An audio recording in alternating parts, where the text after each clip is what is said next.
Freight train! Ain't no pressure when you built for this. Man down! Round one! The truth hurts!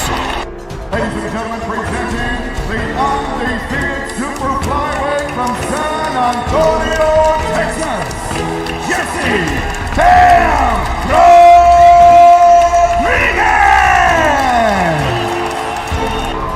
The universally recognized undisputed lightweight champion of the world, Devin the Dream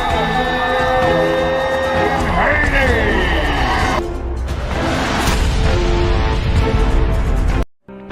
And so, my fellow Americans, ask not what your country can do for you, ask what you can do for your country. And we shall overcome.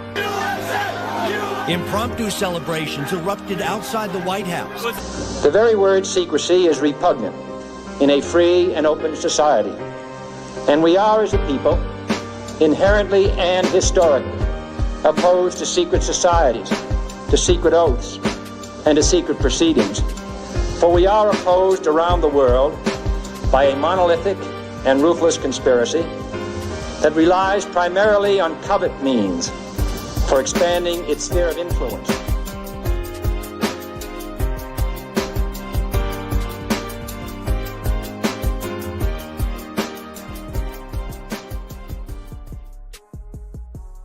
Salute, family. Much love and respect, man. Y'all know what it is. It's Dub over here, man. Once again.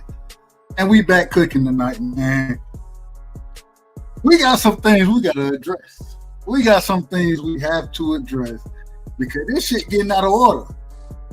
And it's crazy. This shit done got crazy in my personal opinion. In my personal opinion, this shit done got crazy. Because well, we're going to get to it. We're going to tell you why it got crazy in a second. But before we get started, man, y'all know what I got to do, man.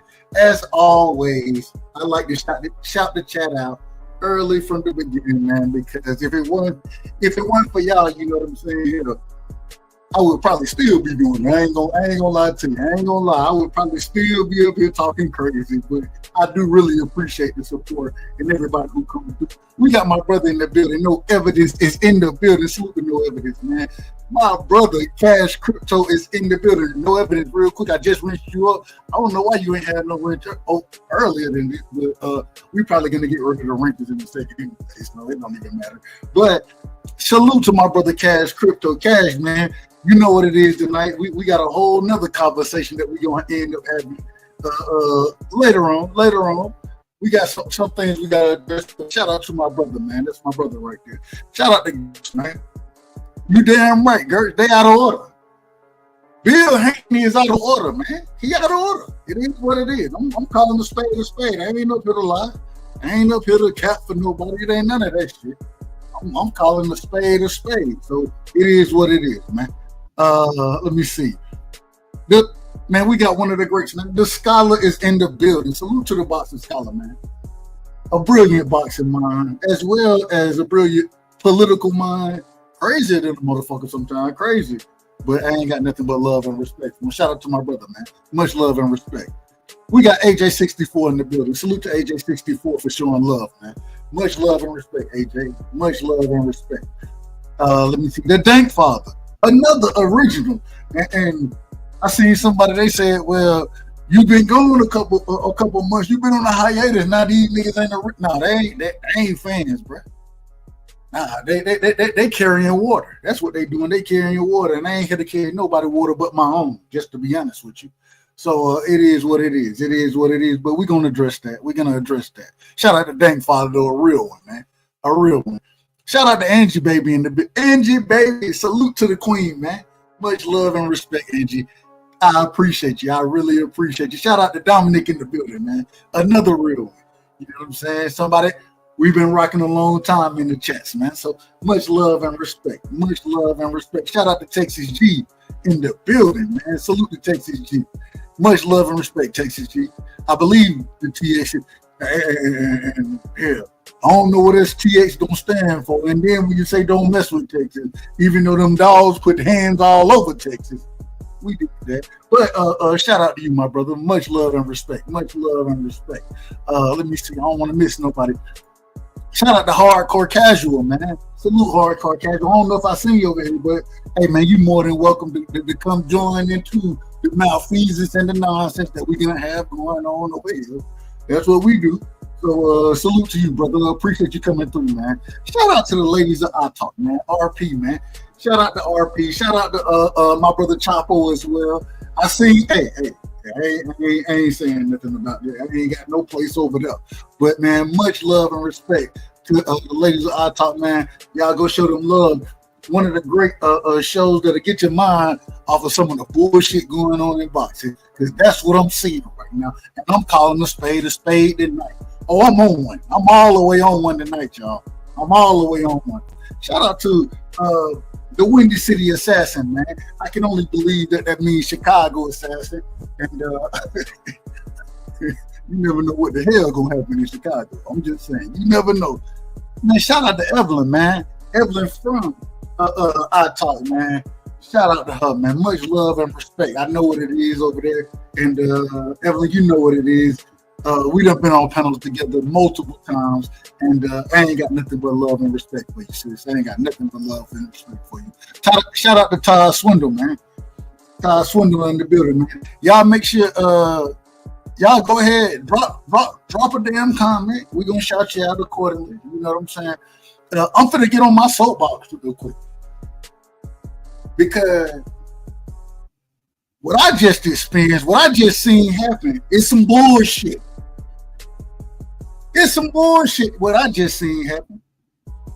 That's my brother Chapo go. There you go. That's my brother Chapo right there. That's my brother Chapo right there. I already know. Shout out to my brother Chapo. What I just seen was some bullshit.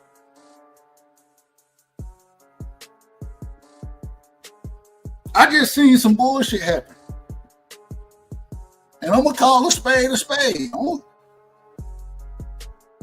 don't get paid. I ain't even gonna go that route.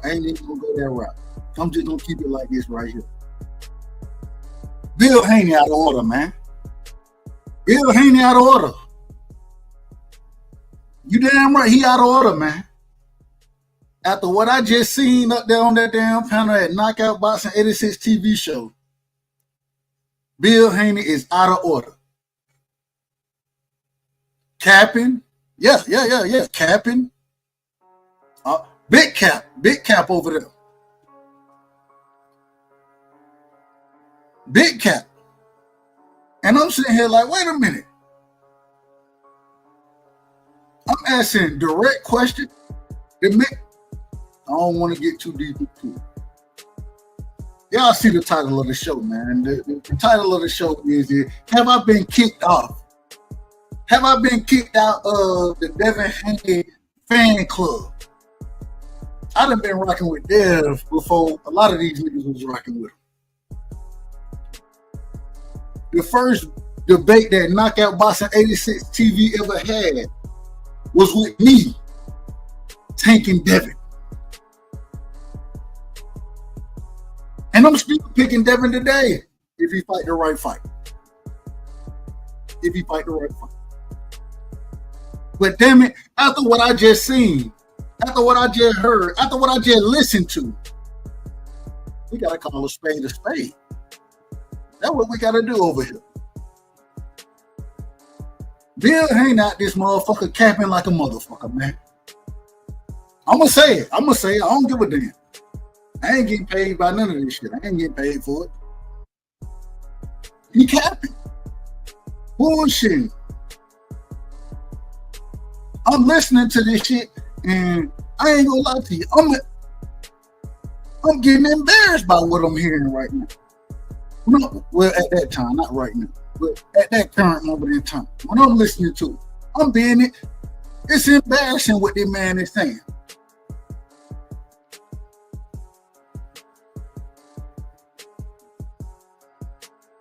I ain't never seen nobody get up there and just, I ain't gonna say he lying.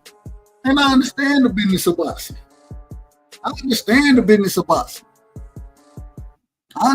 that. At the same time, I'm a fight fan first. I'm a fight fan. I love the sport of boxing. I love the sport of boxing. I love Devin Haney because the ability he done showed in the ring. Fighting behind the jab, right? One of the best jabs in the sport. If not the best jab in the sport. Utilizing the footwork that we love to see in boxing. Utilizing the ring IQ that we love to see.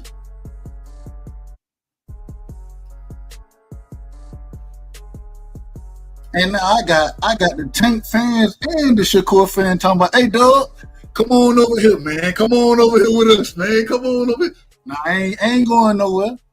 They can kick me out if they want to. I'm still going to rock with Dev. I'm going to rock with Dev because I respect Dev and I think that he's a special fighter. That's my opinion. So I'm going to rock with Dev regardless. But we're going to address this bill, what Bill was just talking about. When I ask a direct question, well, first off, let me rephrase that. He asked me a direct question. What means something, right side? What means something? Is it the money? Is it the belts? Is it the belts and the legacy? This is what Devin has always talked about, the belts and the legacy.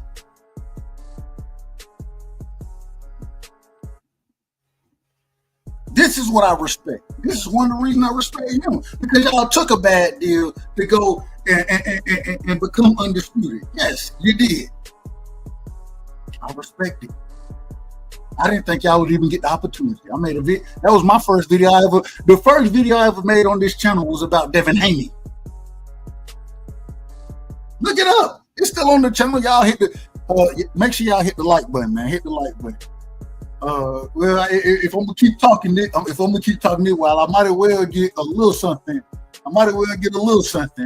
You know what I'm saying? So maybe I can get monetized. I ain't even monetized over here. I just be talking. Well, it ain't about the money. It's more because I love the sport. Shout out to my brother Rod Zilla, another original Devin fan. What Rod said. Salute to my boxing brothers. And the big bro, the right side, your boy time and not tomorrow. Congratulations. Salute to the family, man. Salute to Rod, man. Congratulations, my brother. Congratulations. You know what I'm saying? I got a lot of love and respect for an individual that's doing the family thing and moving the way you're moving. So, hey, man, congratulations, my brother. Congratulations. Everybody, man, y'all put hand claps in the chat, man, because that's a big step in life. That's always a big step in life. But, hey, I didn't talk to you long enough to say that I think it can handle it. I will tell you. I hope your old lady don't argue like Bill do, because if she arguing like Bill do, you're going to have a headache every night. God damn it. I say that respectfully. But damn it, man, congratulations, my brother. Congratulations. I wish you nothing but the best. I hope that you have a long, lasting relationship. And just, hey, take that moment in, man. When you had that opportunity, take that moment in, really embrace it and understand, man, what you're going through, and that, hey, it's for life now. It's for life. So, congratulations, family, and I appreciate you sharing it with me. You know what I'm saying? And I'm glad I can wish you the best. And man, I'm happy for you, bro. I'm really happy for you. You know what I'm saying? On YouTube, a lot of times we get caught up in the topic of conversation, but life is always life. You know what I'm saying? Life is always life. And even yesterday when I took the time out, and I want to shout him out again, shout out to my son for being the math champion. That's how I look at what you just said.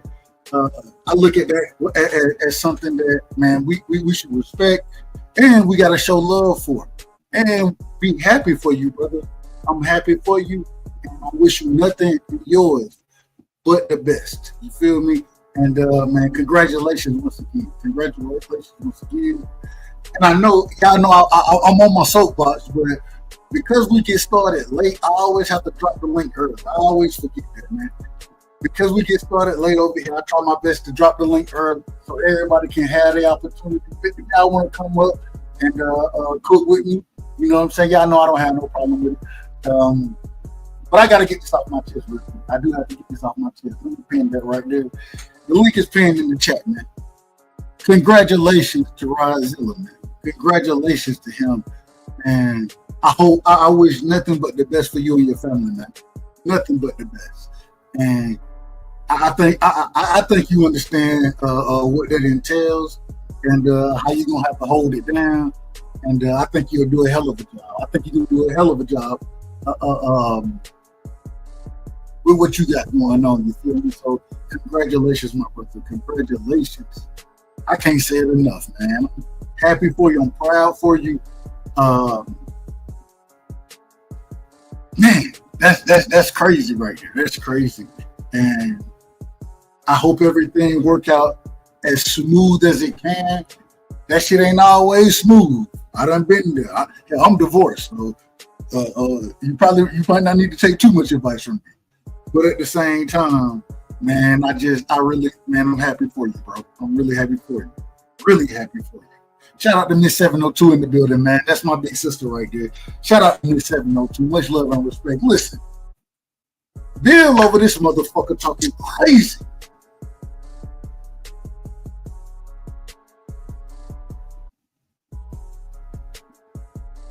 Talking crazy. When I sat there and just said, hey, when I get on the panel and I ask a question and he comes back with a question, what matters? And then I answer that question directly, the same way I've been answering this question for years. What really matters? Belts and legacy. That's what matters. And then instead of going off of and taking the answer that I gave, the nigga literally sat there and moved the goalposts and started talking about money and all this other type of shit. Well, that's fine. That's fine if that's what you want to talk about. But if that's what you're going to be talking about, don't ask me the question of what really mattered. And then when I give the answer, you say, fuck my answer. Fuck the answer that was given. Fuck it. Let me talk. I'm going to talk about what I want to talk about. No, don't do that. If you're going to ask the question,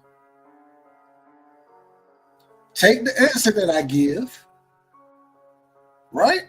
Take that answer and then speak from the perspective of the question that you asked and the answer that I gave. Do that. It was an embarrassment. It was embarrassing.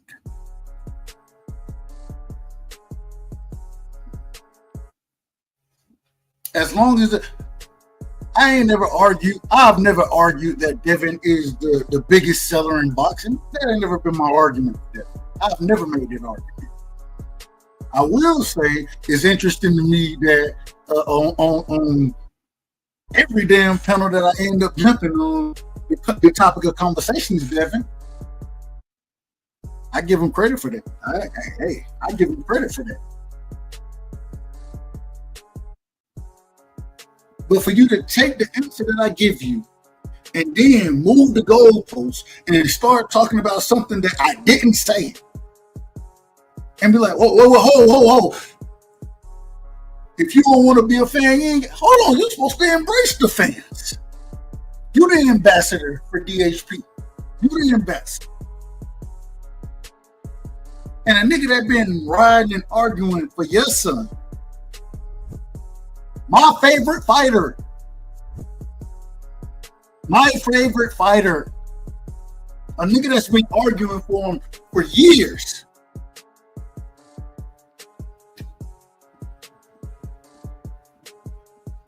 It was disrespectful. It was disrespectful. y'all know. Y'all see it in the title. Y'all see it under my name, Mr. Respectfully. I try my best to keep it respectful. Yes, I do. On any of these people who done jumped on today and commented so far, if I done been on their show, their panel, one thing I always say, and I can be critical of I'll be critical, but then I'm gonna be like, I say this respectfully. I say this very respectfully. Because at the end of the day, I don't want smoke with you. I'm arguing against the idea that you're bringing up, the opinion that you have. I'm not arguing against you personally. I don't have nothing against you personally. But to sit there and say, well, shit, you might not, hell, if you don't want to support it, then that's fine. But wait a minute.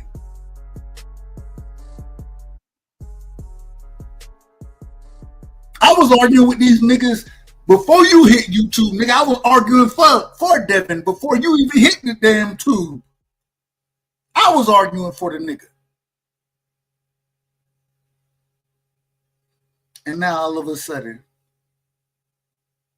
it's okay to say, nah, damn what you saying. If you're not gonna quote unquote stick to the script. Well, damn, hey, you go support who you want to. All right, I will. And I'm gonna still support Devin. Yeah, that's how I rock. That's how I rock. No, that's how I rock. I don't support Devin because of Bill. I support Dev because I think Dev is a master boxer. I support Devin because I think he has a unique skill set. So I can rock with him.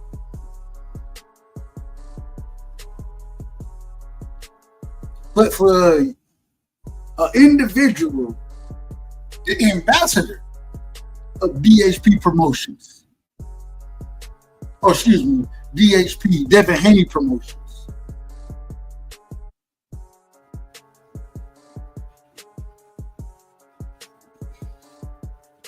for that to happen the way it just happened, I got questions. I do have questions. Yeah, absolutely.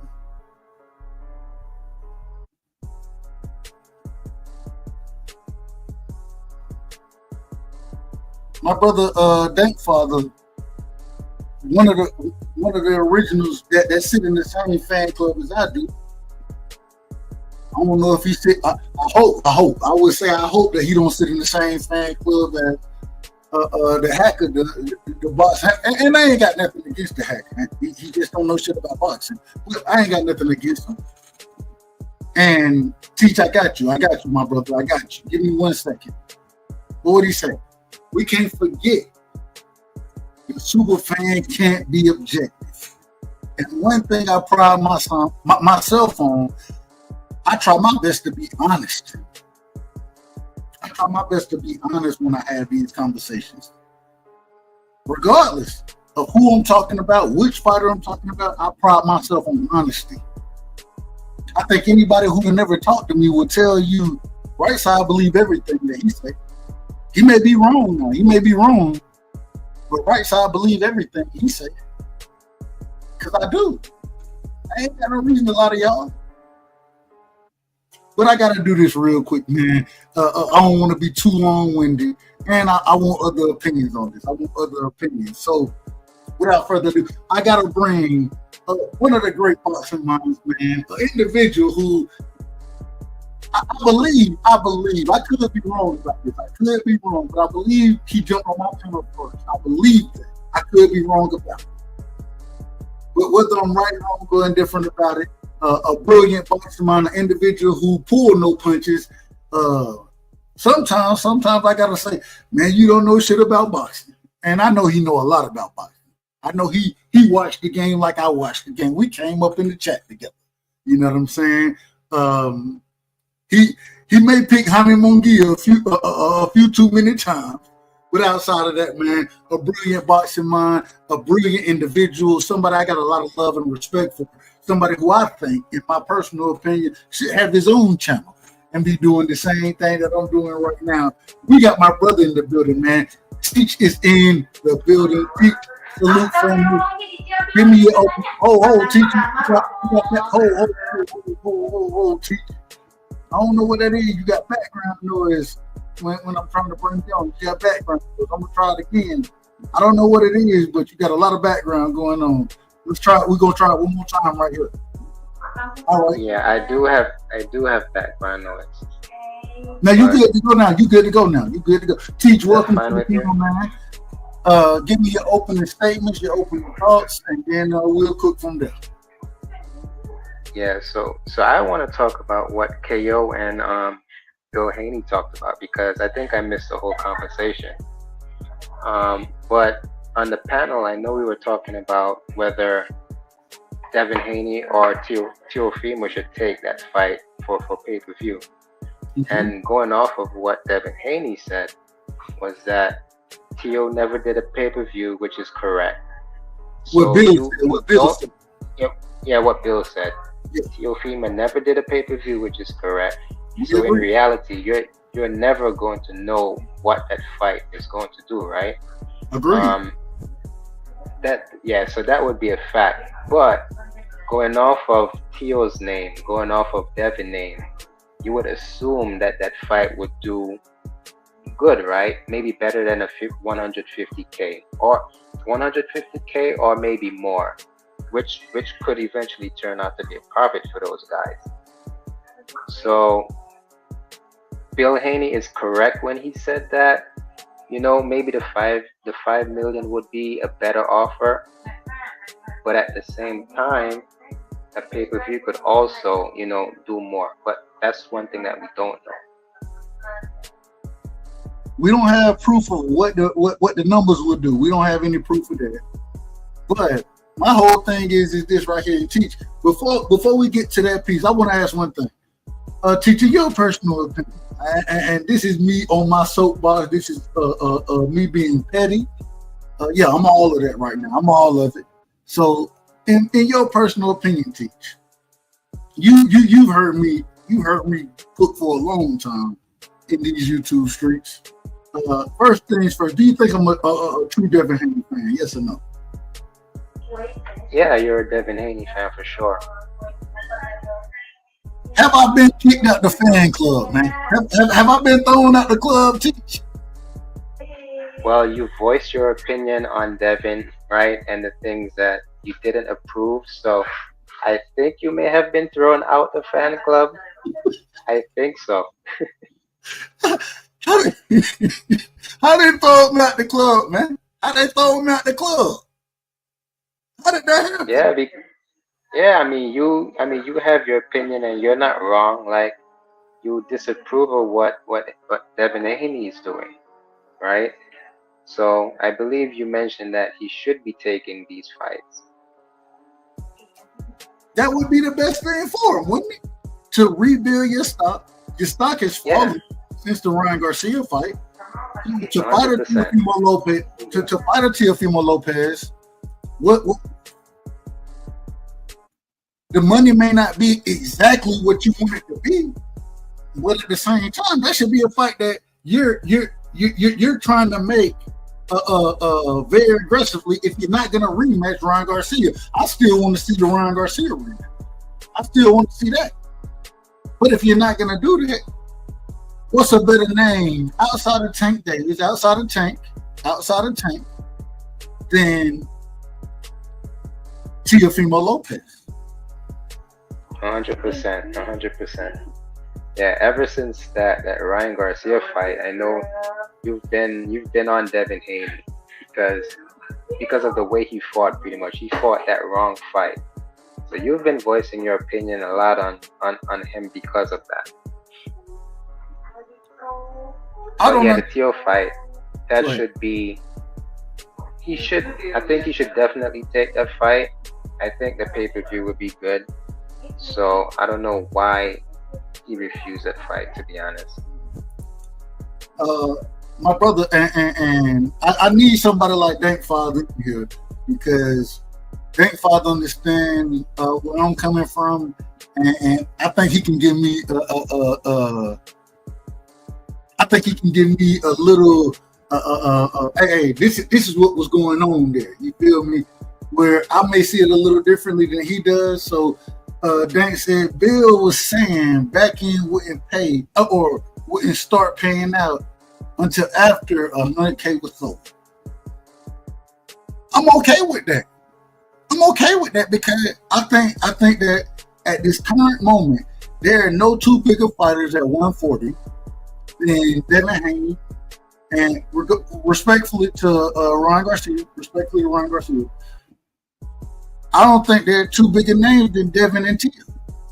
And I'm gonna just be honest with you. I think Tio has success against fighters that's gonna walk to him. People when the Josh Taylor fight came up, people were telling me that Tio was gonna that Josh Taylor was gonna put hands on Tio. I said, nah, y'all seeing it wrong. And the reason being is because the way Tio fight. If you walk toward Tio got the Tio, he's a counter puncher by nature. You know what I'm saying? And that Josh Taylor falls into his wheelhouse. But an individual like Devin, if Devin fight the right fight, if he fight behind that jab, you know what I'm saying? Fight off the back foot to some degree, make Tio come to him, make Tio be the individual who got to put pressure on. If he ain't putting pressure on, then he just getting Devin longer. You know what I'm saying? As far as the jab go, as far as the reach go, he gonna run the shit down the middle anyways. And so I think that's Tio's kryptonite. I think it even with when you see him fight individuals like Sandor Martin. Sandor Martin was able to have success not because Tio don't got boxing skills, but because of the style of fight that Sandor Martin fights. He fights off the back foot. He understands counter punching just as well. And it seemed like in that Sandor Martin fight, hell, Tio didn't even know if he won that damn fight. I thought it was a side. I thought Sandor Martin thought he won the fight. It's the reason he broke down in the corner before the scorecards were announced. And I thought he had a great showing there. You know what I'm saying? But he was able to do that because he was able to fight off the back foot, and anytime you make Tio come forward, Tio struggles. Tio struggle being the aggressor, and I think Devin can take advantage of that. I think I would pick Devin any day of the week to beat Teofimo Lopez. I would if he fights the right fight, right? If he fight the right fight, and that's yet to be seen. But at the same time, to have the conversations about, well, we ain't gonna start making money until 100K is sold. These type of thing. Okay. If that's the conversation you want to have, and you know you got niggas selling and all that shit on the panel. So hey, I had a headache before the damn before Bill jumped on the movie. I already had a headache, but. My thing is this. If that's the argument you want to make, I ain't got no problem with it. My thing is it right here though. What other fight is gonna make you the amount of money? And I understand people want to bring Turkey into it and all that other kind of stuff. But it's Turkey. What other fight is gonna generate the amount of money? Because I understand it's a business. It seems like that's the perspective Bill wants to come from, with the business aspect of it. What other fight gonna make you the amount of money? And outside of Ryan Garcia and Tank Davis, outside of those two fighters, what other fight makes you the amount of money that Teofimo Lopez will be able to generate with you, in your opinion, teacher? And that's a conversation you're going to have because these guys, they're not afraid to fight each other. So it's always gonna be about the business for now. So what Dank Father said, and if Bill Haney said that, because I didn't hear the conversation, well, he's well in his right to say, hey, let's just take the turkey money, because if you're only going to make money after 100K, and looking at the numbers that Devin did with Loma of 150K, but you're not making anything. So it's like, might as well take the 5 million. Do I think Tio is a bigger name than Loma? Definitely not. So Bill Haney, again, he could be within his right to say, hey, he believes 5 million is going to be more than, a pay-per-view event. Understandable. I understand it. My only thing is if Tio, and it seems like, I don't know, I still haven't seen anything corroborated as far as that offer being sent over to Tio. I haven't seen anything corroborating it, but that's fine. I don't have to see anything corroborating it. What other fighter do you think Devin going to get 5 million for to fight with Turkey, in your opinion? What other fighter outside of Tio, outside of Ryan, outside of Tank, outside of those 3 fighters, what other fighter is gonna allow Devin to command 5 million for the fight? None. Like, there's zero. Right now, it's only going to be the names that you said.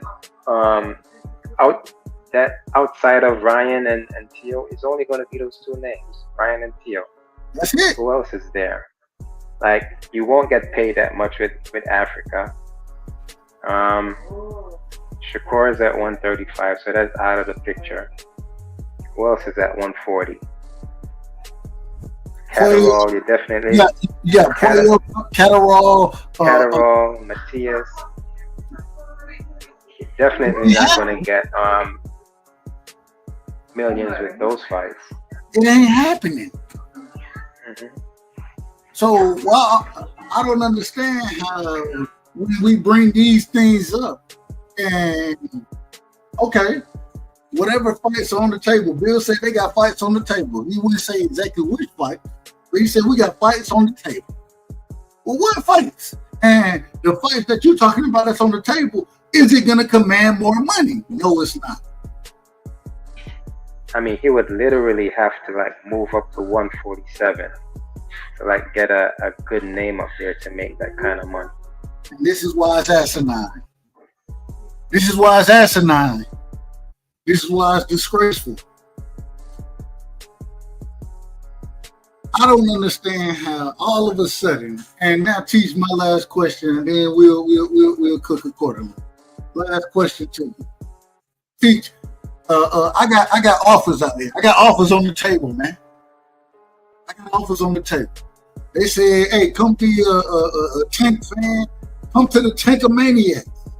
Come be a Shakur fan. I'm already a Shakur fan. I'm a Tank fan as well. I'm a fan of both of those guys. They said, hey, leave Devin, man, and come be a fan with us over here. I'm not going to do it. It ain't going to happen that way. My loyalty can't be bought. It can never be bought. You know what I'm saying? I don't like Devin for any type of money. I ain't never got no money for liking Devin or being a fan of Devin. None of that. At the same time, it seems like I got offers on the table, Teach. Have I been kicked out, man? Have I been kicked out of the fan club?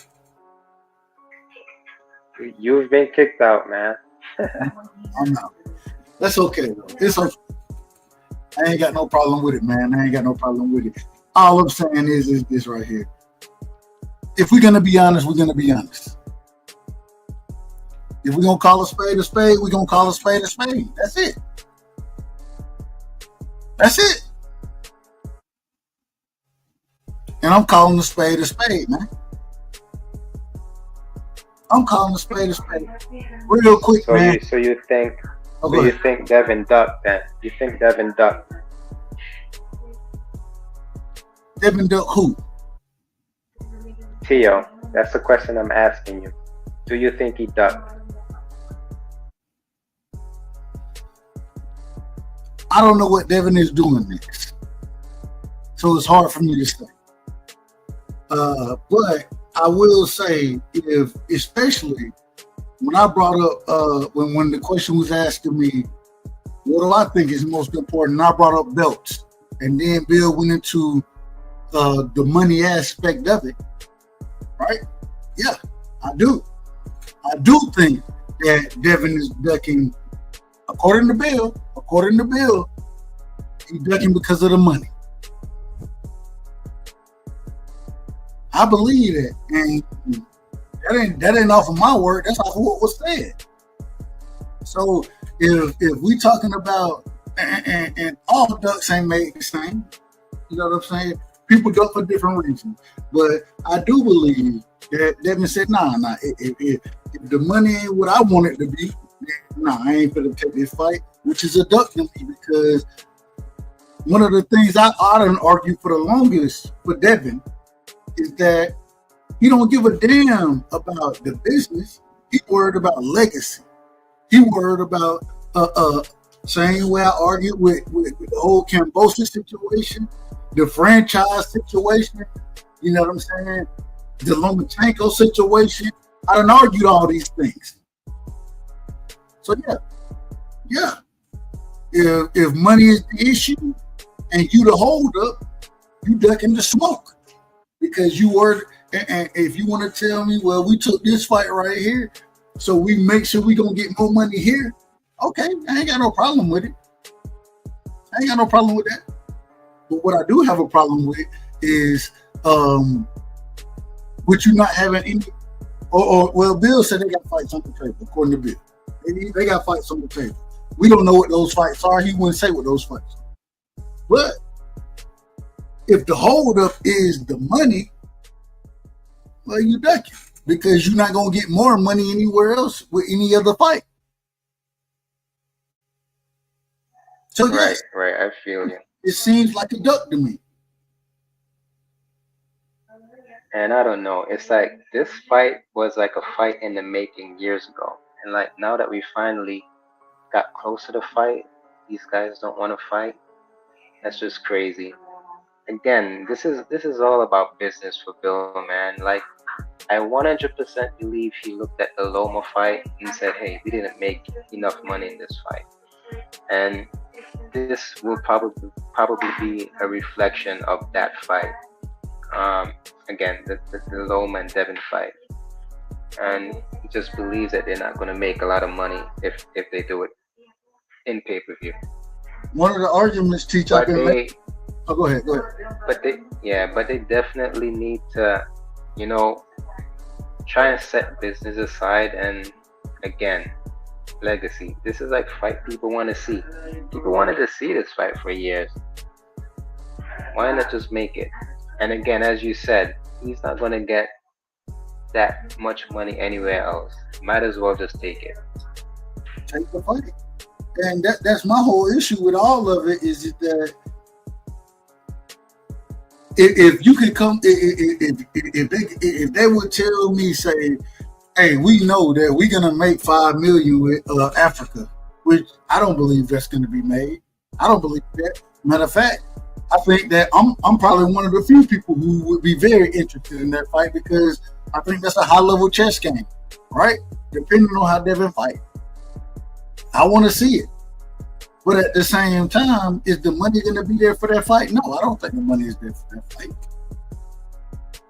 But I do think the money is there for the TO fight. You know what said that fight by itself? What? Bill Haney and T.O. Senior at the damn press conference. That's enough right there. 100%. That's enough to sell the fight right there by a damn self. Both of them up there talking crazy as hell. Hopefully, T.O. Senior, I don't support anybody doing narcotics, cocaine, respect. And I don't know if you do.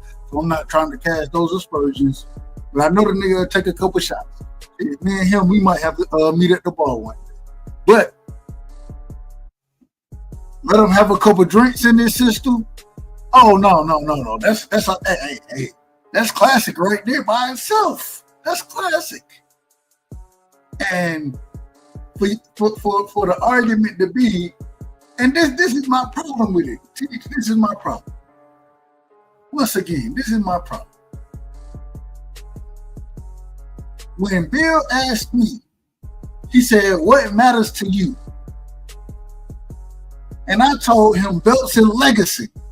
Instead of continuing down the path of belts and legacy, he moved it and went to money. That's what he did. I don't think you believe the shit that you talking now. I don't think you believe the shit you talking no more when you moving the goalpost like that. I don't believe it. What's your thoughts? What was the point of moving the goalpost like that? I mean, I don't know. This is just strange. Like at one point, it was legacy for Devin, right? That's why he did what he did to get to be undisputed at 135. Agreed. And now it just seems like he wants to take a different path in boxing.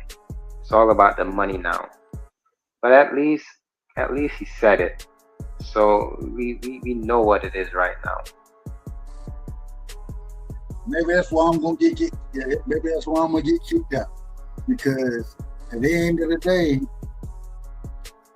hey, the money that you make, and I want you to get your money. I had no problem with him getting his money, bro. I had no problem with that.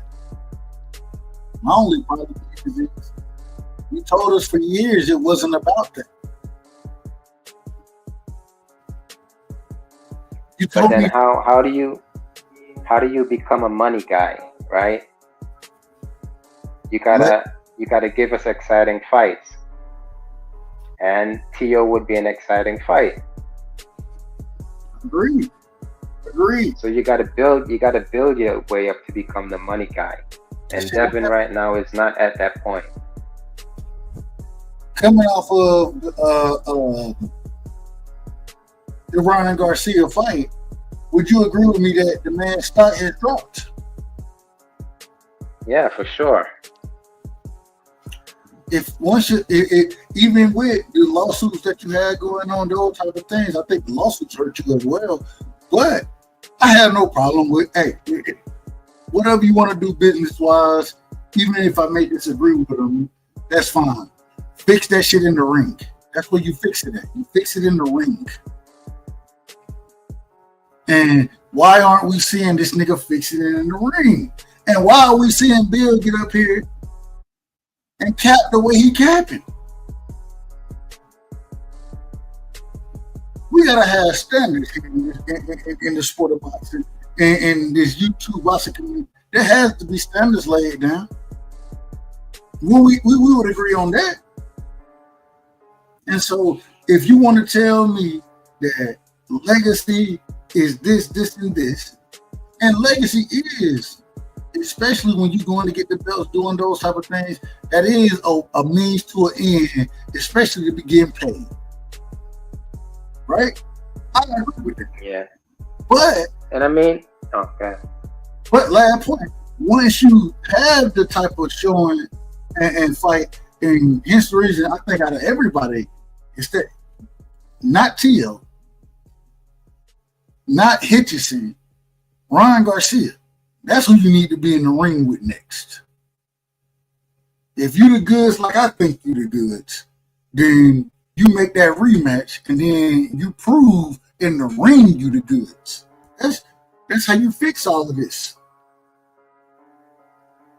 But when you're not willing to do it, now I got an uphill battle.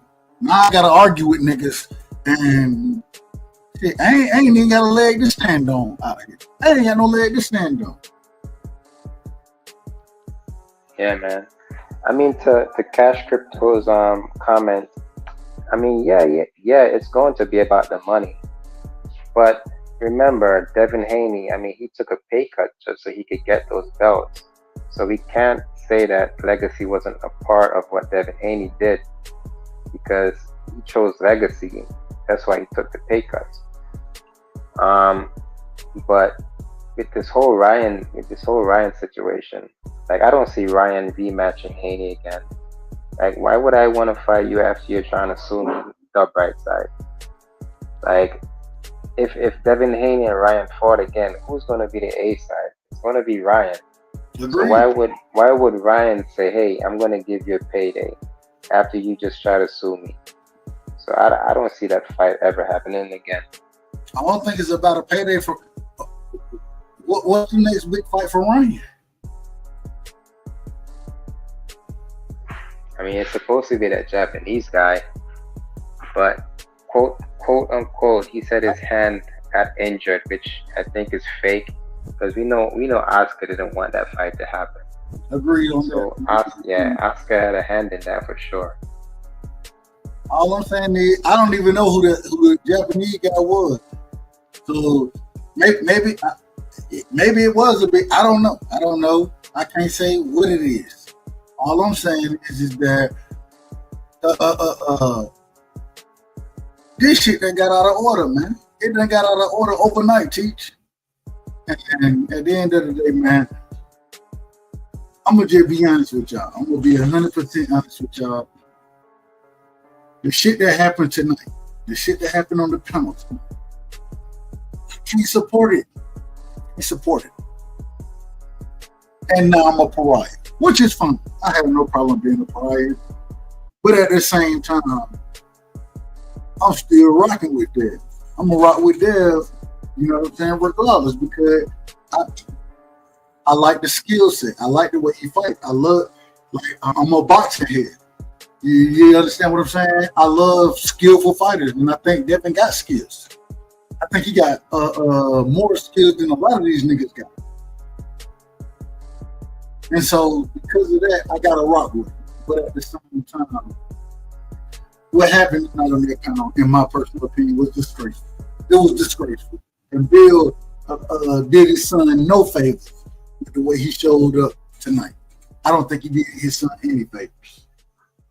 I gotta listen to that conversation again because I missed it completely. I saw when Bill came on, but then I had to dip at the time. Yeah, he started to talk. You got to go back and check it out, Teach. You got to go back and check it out real quick, man. Let me do this real quick, man. Shout out to my brother Akello Netter in the building, man. Hey, Akello, man. And later on in the show, we're gonna be talking ancient civilizations. Egypt will be one of them, and when you got Netter in your name, I think we would understand what I'm talking about. You feel me? So that will be a conversation that we broach later on in the subject. Shout out to my brother Piro, man. Much love and respect. Shout out to Piro, one of the real ones out there. You know what I'm saying? Crazy to them motherfucker, but I got a lot of love and respect for him. Man. So it is what it is. Did I miss anybody? LaJuan Collins, man. Shout out to LaJuan Collins in the building. Much love and respect, family. Much love and respect.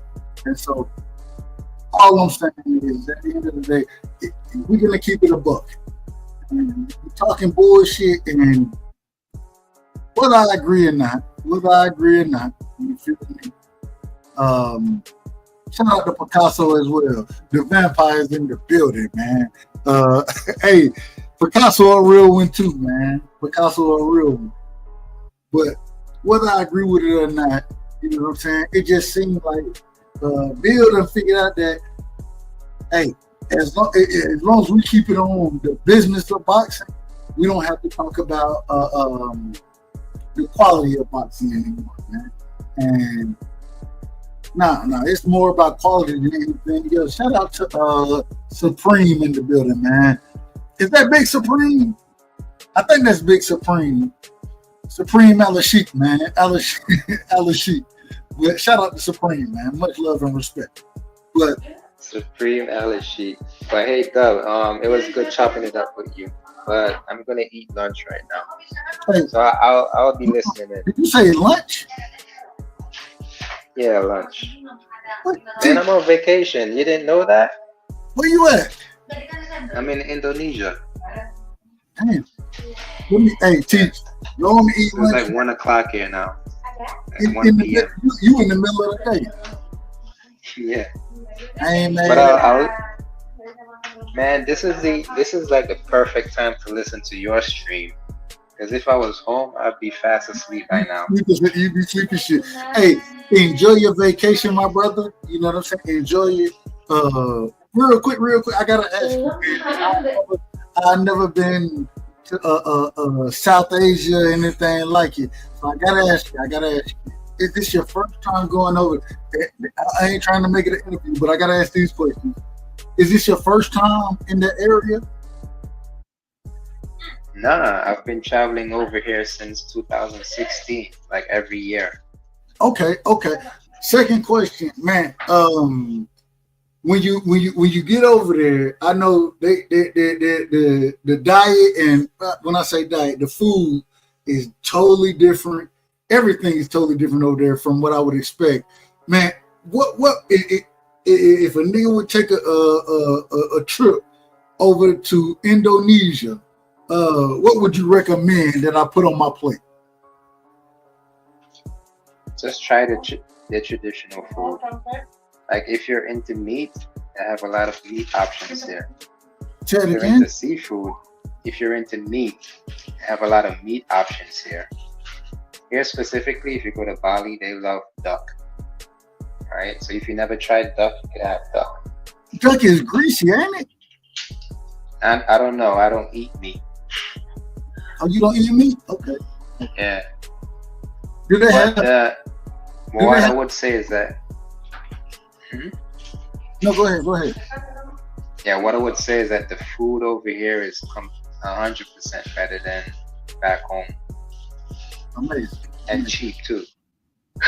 Do you hit the street, what they call the street foods? Oh, definitely. You gotta try the street food when you come over here. Okay. You just have to. And the fruits, you gotta try the fruits. Like fruits are so expensive back home. Here is like abundant. You just get it anytime and for really cheap too. Well, last question. What the women look like over there, man? Talk to us about the women. That's what we all. Cash Crypto said Asian. I ain't gonna say exactly what he said, but you see it in the chat. Talk to us about the women real quick. Man, if you're into Asian women, they're all beautiful. The place that I'm at right now, the girls here are very beautiful, man. And one thing that I love is they dress very modestly. They just modestly, so it's not like really revealing, but it looks good at the same time. Teach you got two on both arms, don't you? These are like you could say like wife material here. Hey, T said if y'all looking for a wife, man, y'all head over to Indonesia, man. Salute to my brother Teach, man. Teach, enjoy your vacation. Have your lunch, man, and I appreciate you jumping on, my brother. Peace out. All right. Be safe over there. Be safe. We hope that Teach don't become a kidnap victim. Man. We don't wish no harm on nobody, so we hope he don't become a kidnap victim. And I don't think he will. He said he's been going over this since 2016, so I'm pretty sure he know how to move over there in the damn Indonesia. You know what I'm saying? I don't know too much about Indonesia, to be honest with you. But at the same time, one day, hopefully, I'm blessed enough to take a trip over there. Hopefully, I'm blessed enough to take a trip over there. Going back into it, and we're gonna move forward. I don't want to spend too much time on it. I done talked about it for an hour, and I'm just disappointed, man. I'm disappointed. I feel like Bill should be much more on the side of the fans and show much love to the fans instead of more or less throwing us to the wolves. And when I say the wolves, when you at Knockout Channel, everybody over there, I ain't saying everybody. Shout out to my brother Marky Dan. Marky, I told you we doing it tonight. And we finna get it started in a second, man. We're gonna get it started in a second. But you don't throw the fans to the damn wolves over there. You throwing me to the damn Tank Davis fans over there.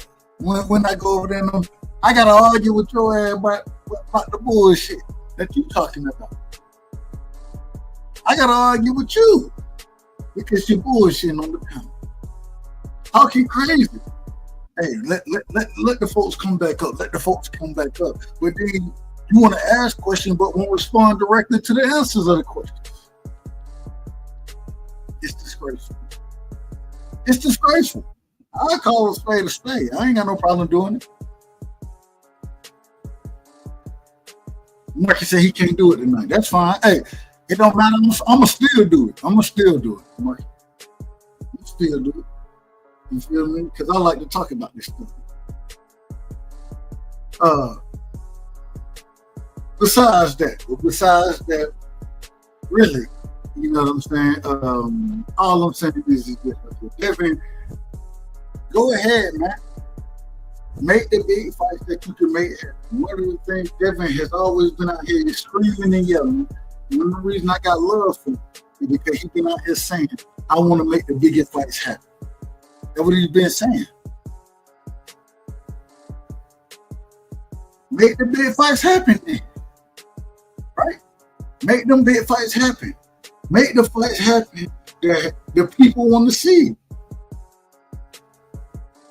No shit, and then all of a sudden, when you've been yelling, I want to make the biggest fight happen. When you've been yelling and screaming this, don't sit here and go and hiding and have people coming up here capping, saying, "Well, we want to make the big fight, but we ain't gonna do business with Tyron." Wait a minute, y'all independent. Y'all can figure all this shit out. The problem is that when you had the Eddie Hearns of the world, when you had the Bob Arums of the world, right? When you had what's wrong promoter name? The damn the penny hose with. When you had these individuals out there, and you've been saying you're gonna make the big fights. What make the big fights happen then? Make the big fights happen. Y'all move the way y'all move to be bosses. I ain't got no problem with it. I ain't got no problem with that. I ain't got no problem with y'all moving to become bosses. At the same time, bosses command. Right? They command and they make business moves. They make things happen. That's what a boss does. And at this current moment in time, these boss moves that you telling us that you making, they don't look like boss moves. They don't look like it.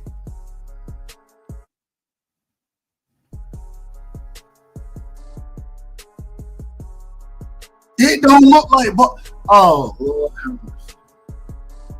Shout out to my brother. Y'all ever had that family member that you can't stand to see? You know when you go to the family reunion, they gonna show up and act a motherfucking fool. Y'all ever had that family member? That's A1 Hoop Zone. That's A1 Hoop Zone. Love him to death. Love him to death. But you be like, man, goddamn, I gotta deal with the bullshit when he comes. Here we go. Here we go with the nonsense. Right? Y'all know that family member. That's my brother A1. Shout out to A1 Hoop Zone. If y'all don't know me, y'all make sure y'all check the channel out. Some of the best basketball talk that you can have. I don't know anybody that's doing it better than my brother A1. He do a real one, you know what I'm saying, a hooper himself, a great family man, you know what I'm saying, and I respect the family always. That's A1. Shout out to A1 Hoops.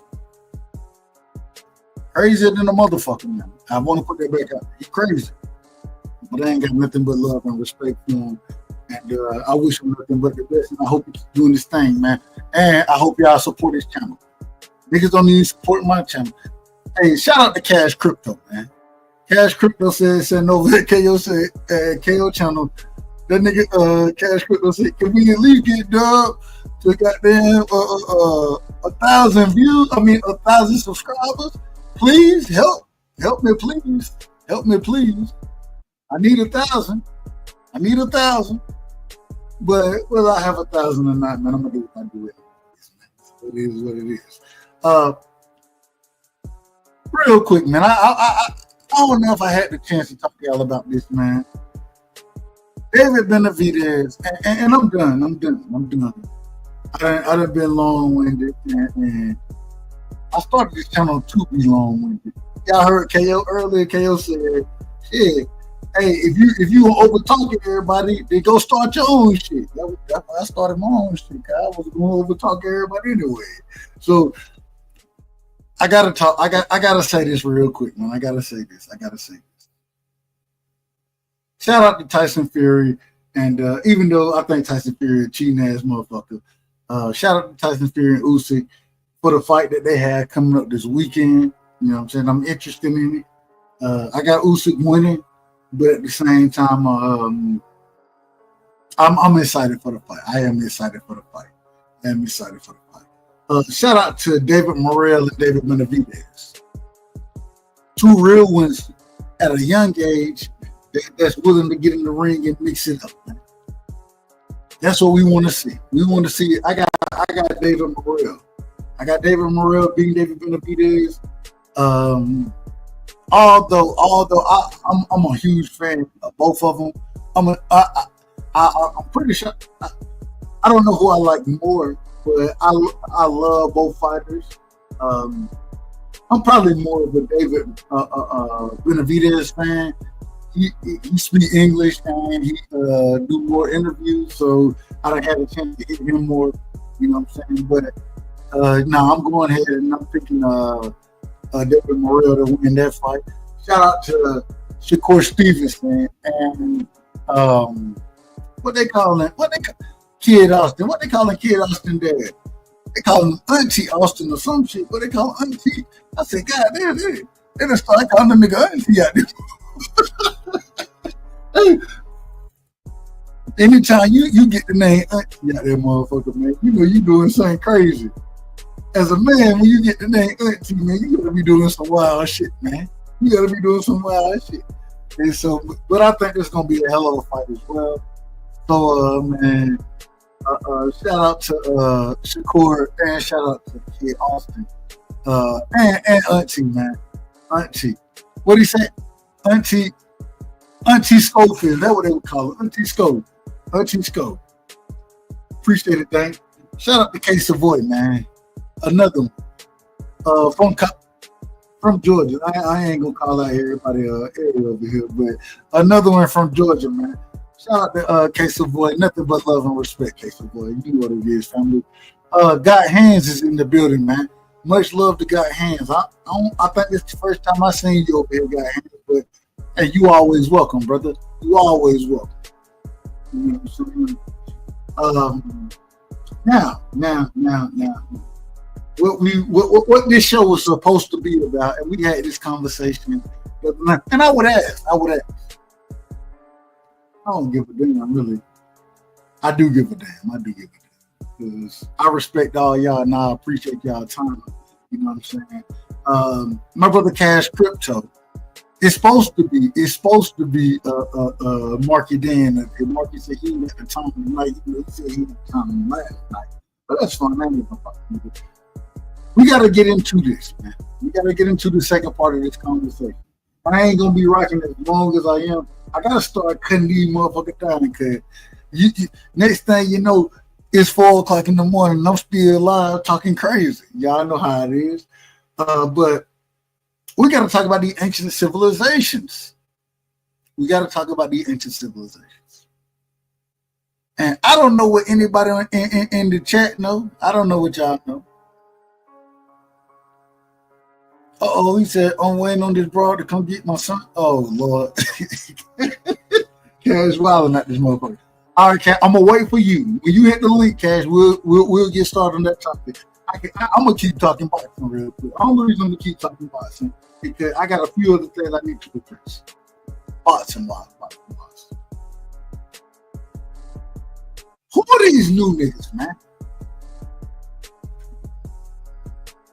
Who are these new fans out here that think that they got some shit that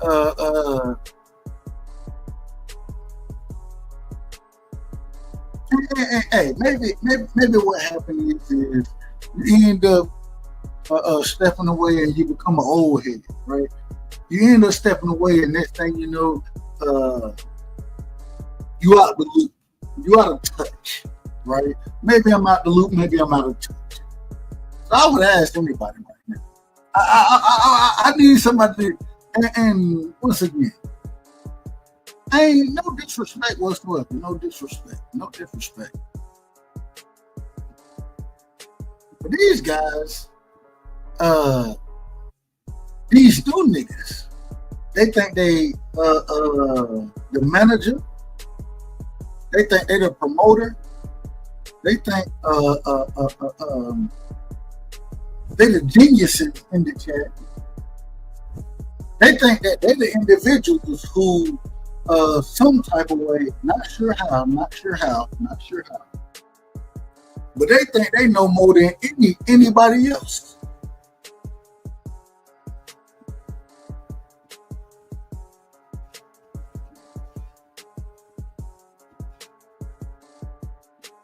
We need it. Y'all remember when Floyd used to have those doghouse sparring matches, and every now and then we would be able to get a glimpse into what was going on in them doghouse matches. That was KO old debate series. That was his old debate series.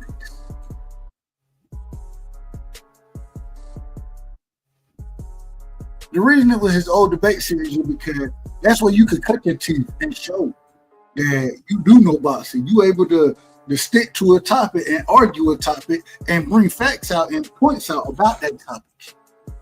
Have it judged by a panel of individuals who are unbiased. Right? I was like, man, I'm listening earlier today while I'm on the panel. I'm listening to, what's this nigga name, man? What's his name? The hacker, the boxing hacker. Hacker, hit the link, man. Anytime you get a chance, man, come through. I ain't got no problem with you coming through. I done judged more debates than you done been in. I done been in more debates than you done been in. I done cut my teeth in not even form or organized debates on panels. I done cut my teeth.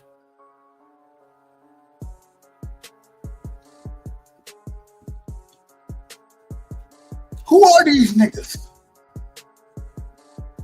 Who are y'all?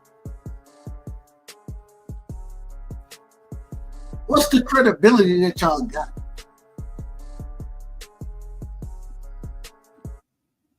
See, credibility, especially on YouTube,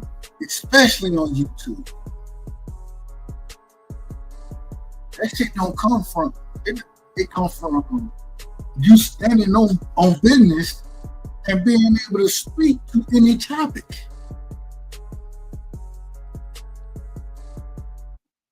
I asked Kay, I said, when we ever seen a nigga get quizzed, pop quizzed on motherfucking a boxing show? When we ever seen that? We ain't never seen shit like that. But this is what these niggas think they can do. But haven't proven nothing. Haven't proven that they know anything about this. Get up there and argue about things that the majority of individual would be like, man, ain't nobody even talk about this shit, man. We're not even trying to have that conversation.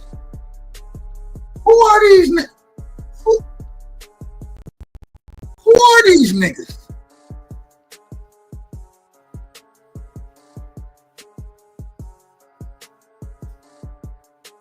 Folks gonna tell me, they're gonna say, look, they'll clip it on me, they do whatever they do. And you know what they'll tell me? They'll be like, Doug, you was talking about, wait a minute, I don't give a damn who I was talking about. Did I lie? Well, you ain't been here, so all right, that's fine. That's fine. You're right. Right. I ain't been here. I haven't. And I might not be here for a minute. With some of the shit y'all got going on, I might not be here for a minute. Which is fine with me. And the reason I might not be here for a minute is because of y'all niggas, man. Niggas who don't know shit about boxing and is talking crazy, reckless out here.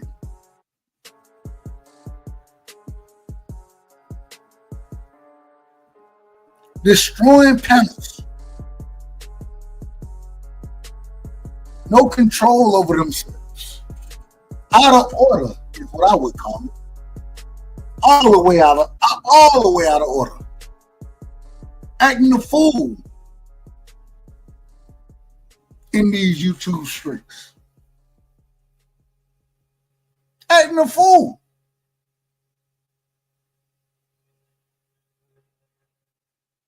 Thinking that they making points that ain't been made before, and then take it and dispute it. Oh, not dispute. Let me rephrase that. Not disputing. Taking it and twisting the facts that's already been presented to them.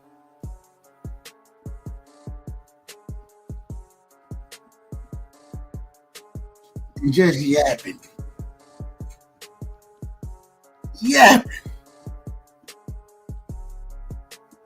Well, we gonna go ahead and put it out here right now, man. We don't want to hear none of that shit.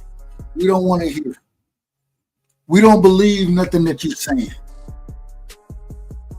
It's unconvincing. It's pointless.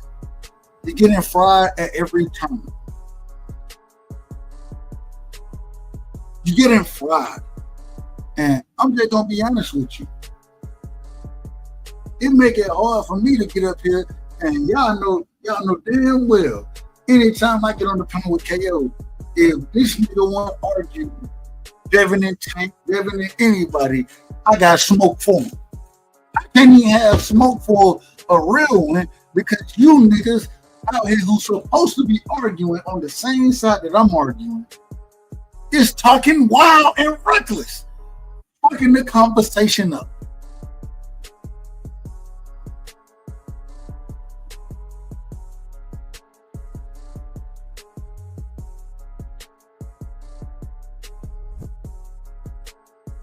I need these niggas to pull up on KQ panel. KQ mute the shit out of them and then cook their ass, OG. I need these niggas to pull up on BF panel. BF, mute the shit out their ass and cook their ass, big homie.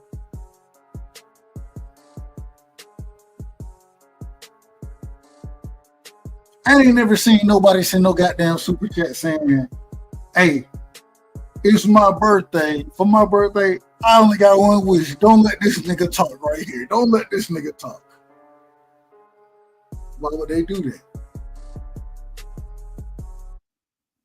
Yeah, that shit hard to listen to.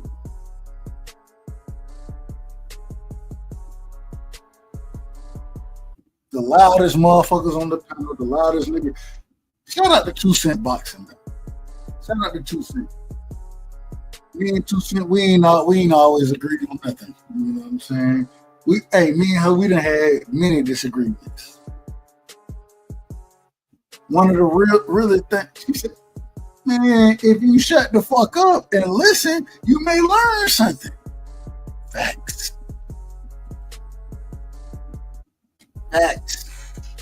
Shut the fuck up and learn some shit, bro. Learn some shit. Listen to other opinions. Listen to every time I pull up and I see y'all ass up there, bro. You niggas are, it ain't like y'all adding to the conversation. It ain't like y'all educating people. No, you destroying the conversation. You stopping the education. We ain't never supported nothing like that. We ain't never supported that.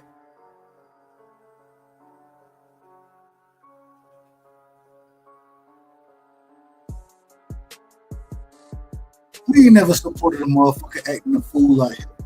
Well, Let me rephrase that. We got some fools.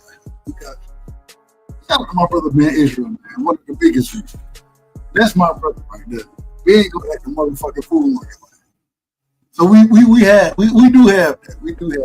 I ain't gonna lie. I ain't gonna switch the account. At the same time, I'm listening to these dudes. Man, being with Fry y'all ass on Friday, Saturday, and Sunday. And sometimes I be like, I don't know if Ben knows shit about boxing. Sometimes I don't know. I know he knows something about boxing. I know that for a fact. But then he'll be done fried these guys.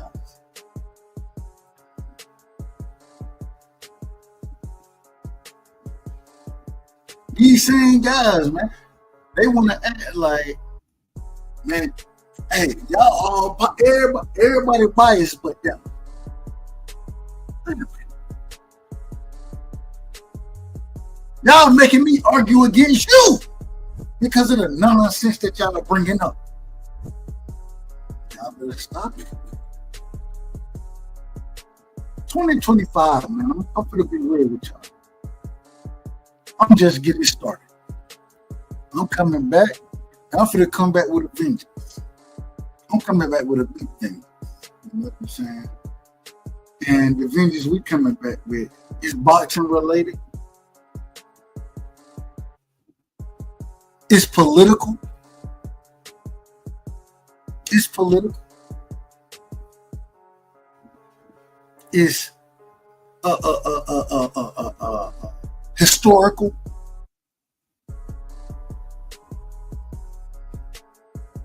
POP, hold it down. POP, hold it down. Hey, I can't see, man. I'm blind, man. I wasn't driving. I'm blind. All I'm telling y'all is we coming back with a vengeance, man. And the vengeance we coming back with is finna be something different. It's finna. Let me see. Click that link, Doug. Tell me. Hey, you know what? We'll pull it up. I ain't got no problem. We gonna pull it up, man. We'll pull it up. Let's see what we can do. Oh Lord. POP, hold it down. Who that, man? Who dropped that link? Who dropped that link? Gertz, you ain't shit, man. But I love it. And we gonna play it. We gonna play that motherfucker right there. POP, hold it down. Here we go. Let me play this motherfucker real quick, man. We gonna play it. Let me share my screen, man. Make sure I do this the right way, man. Oh, y'all make sure I hit the like button, man. Hit the like button. I ain't know how big the like button meant, but I don't. It is what it is. Here we go right here. We're going to play this, man. We're going to play this thing. Don't put a crowd laugh. This shit. All right, here we go. Boom. Hey, man, y'all let me know in the chat, man. Y'all let me know in the chat. Let's make it big, real quick. Yeah, I can't. There we go. Man, y'all let me know if y'all can hear this. Y'all let me know if y'all can hear this real quick. Let me pause my music.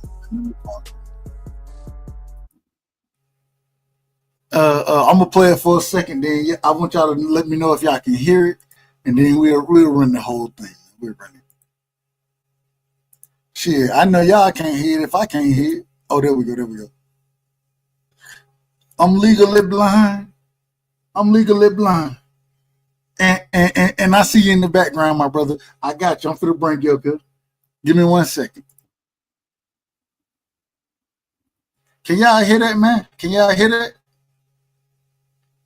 Give me a thumbs up in the chat if y'all can hear that. Drop a 1 in the chat. Hold on. What chance I to say? Damn, what chance I to say? I don't even know what the nigga say no more. I ain't watched Champ. Hey, shout out to Champ Shot, man. That's my brother, man. So I don't want to say nothing crazy. But hey, shout out to Champ, man. Can y'all hear that? Can't hear it.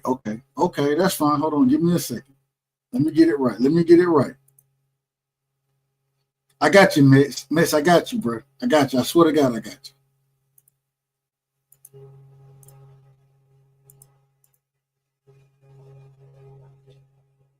All right, here we go. Let me see. Let me see. We got it up there on the screen. I'm legally blind. Tell me if y'all can hear it. Here we go. We're going to play it again, man. We finna play it again. Y'all tell me if y'all can hear this shit. Press 1, man. That's what he said. Press 1. Appreciate you, Dank. Here we go. Tell me if y'all can hear this, man. Press 1 if you can hear this.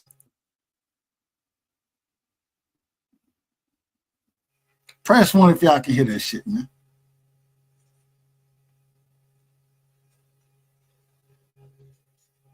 Can I get ones in the chat? Please give me ones in the chat. They ain't give me one. They can't hit it. They can't. Let me do it this way then. Before we and I'll go find it myself. You know what I'm saying? But before we play it, I got one of the individuals that maybe possibly one of the most diabolical individuals. You know what I'm saying? An individual who don't give a damn what another motherfucker say, and that's why I respect him. You know what I'm saying? He gonna speak his, and he ain't got no problem with it, and he gonna do what he do. You feel me? And I got a lot of respect for it. He gonna call you crazy. Hell, done told me I was crazy multiple times, but at the end of the day, man, straight out of Cali, man, we got a real one on the end. And let me get us right real quick, man. Let me get us right. We're going to do it 3 ways, man. We got Mex in the building. Mex is in the motherfucking building. Mex, give me one more second before I let you give your opening statements. We got another great brother in the building, man. Crazier than a motherfucker as well. But, hey, it's my brother. He my brother. You know what I'm saying? We'll talk wild, and damn it, if it come down to it, shit, if you talk about the wrong fighter, Canelo and Ryan, he gonna come at your helmet. Man might start popping shots. I ain't saying that literally, but hey, a real brother, man. We got my brother Piro in the building. Salute to Mex, salute to Piro, man. Mex, give me your opening statements, Piro. After that, we come to you. Then we gonna try to play this clip, man. Mex, welcome to the panel, family. What's up, dog? Finally, I'm back on my goddamn right side. I always miss your panels, bro. So, you know, I'm glad I'm here tonight, man. Let's see what we get into. You sound about 75% sober, so that's a good part. That's a good start. Hey, look, and, shout out to my boy Piro too, man. It's been a while, Playboy. Hey, Mex, look, Bill Haney. What up? Bill Haney got me taking shots right now, man. After what I done had to go through with Bill Haney tonight, he got me taking shots. I'm probably gonna be drunk in a few minutes. I ain't gonna lie. I definitely need the backstory on that Bill Haney. What's going on? I'm gonna break it down in a second. Piro, give me your opening statements. Welcome to the panel, my brother. Much love and respect. Same thing with Mex. Give me your opening statements, Piro. What up, Dub? What up, Dub? How's it going? What up, Mex? Salute to everybody. What's up? Man, much love and respect, man. We was on the panel earlier tonight, Mex. Right? And now mind you, Mex and Piro, I'm gonna ask y'all like I done asked everybody else. Am I a true Devin Haney fan? That's not rhetorical. I don't know. Okay. Piro, am I a true Devin Haney fan, Piro, in your opinion? I would say so. Man, Bill got on the panel capping. And I asked it, first off, well, really, I said, hold. I can't support what you're saying right now. Bill asked me, the nigga said, what means something to you? Do the titles mean something? Do the belt or the titles belts, do that mean something? The money mean what are you looking for in boxing? And I said, well, the reason I've been supporting Devin is because I've been looking, the man want to go for legacy. And I support that, I respect that, I argue for you for years. When I said that, Bill said, and that's what we want to do right there. We want to go. But when they start and then went straight to the money. Well, what you asked me about what it mean, what means something to me, if you're gonna go to the money, just talk about the money from the beginning. Talk about it from the beginning. I might have to pull that panel up and show it again so y'all can hear what was said. But at the same time, I mean, it done got to a point that at this current moment in time, I done been kicked out. Y'all see the title of the show. I done been kicked out of the Devin Haney fan club. I done been kicked out because I can't go along with the nonsense of some of these folks. Give me y'all thoughts on me being kicked out of the Devin Haney fan club for not being not going along with the bullshit and the cap and all the shit that they want me to believe and want me to say and want me to ride with. These new niggas is what I'm calling them right now. These new niggas. Now, what's y'all thoughts on that? I think it's a sensitive reaction. I don't think that the Haneys are taking this L well at all. And I think, it's one of the freedom of speech things, man. We don't all need to agree. At the end of the day, we all just have opinions about what Devin is actually doing, So at the end of the day, if he wants to change the narrative, he's the one that holds the power to change the narrative. Hero, what you got on? They're lost, bruh. They're lost. Say it again. They lost? I said they're lost. Hold on. Hey, I've been offered a couple opportunities to transform into a Tank fan, to transform into a Shakur fan. I rock with Tank and Shakur anyway, but I picked Devin to beat both of them. At the same time now, I'm being recruited at this current moment in time. I said, damn, I ain't even know I could be recruited, but it is what it is. It is what it is. You know what I'm saying? I want to play the clip for y'all. Let me go. I want to go find this clip that we had early over at Knockout Show so y'all can hear exactly what went on and make a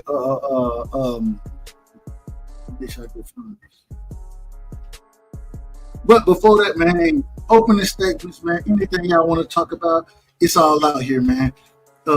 It's all good. And well, I want to talk about how you chose Devin to beat Shakur and Tank. That's wild.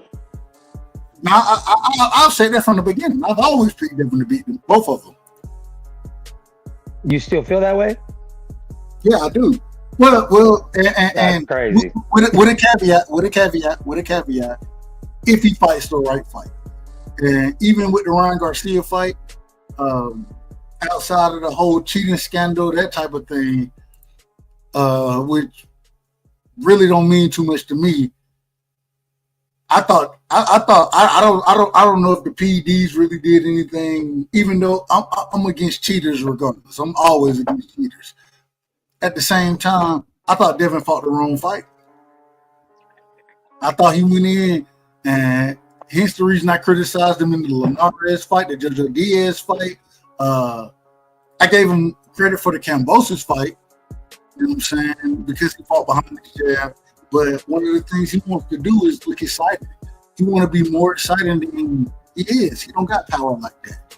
But what he does have is boxing skills. And I was listening to my favorite trainer of all time, Roger Mayweather.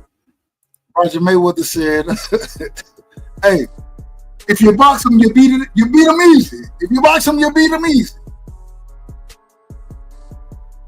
That's definitely. If you box him, yeah, I mean, but if you I think with that, trying to be excited and trying to walk down the puncher, you're gonna get clipped the way you was getting clipped in the fight against Ryan. Go ahead, Max. I mean, Devin's biggest weakness is Ryan's greatest strength, the left hook. I think that was always the problem from the beginning. I think that Devin could have won a lot of rounds on boxing, but he's always going to be at danger for being caught with a left hook because something about his training and something about just his old habits, it's always there. It's just that a lot of the people he fought didn't have the power to put him down. I mean, Jojo Diaz, Lomachenko, obviously we saw what Linares did with the little bit of old power he had, but Ryan had that quick young power. It was only a matter of time before he caught him. And that's what I'm saying. When it comes to Tank, it's over. So we're gonna play this clip right here. Let me see if I can bring it up. I gotta get more. What's the word here? I gotta get more internet savvy and understand more how to utilize. All right, I got it now. I got it. I see what I gotta do different. All right, here we go. Boom. All right, Mix. I want you to listen to this. I'm gonna fast forward it until I get to the point, and I want you to hear what was said between me and Bill tonight. Respond to you, bro. Y'all respect him up here. Go ahead. Yeah, no, I appreciate that. Like KO said. Don't let Dub lie to you. All right, here we go. I'm on the original. Well, Bill, we need you to come back. Mix, can you? Fight was gonna. Hold on, let me pause it. Mix, can you hear that? Yeah, I can hear it. All right, listen to this right here.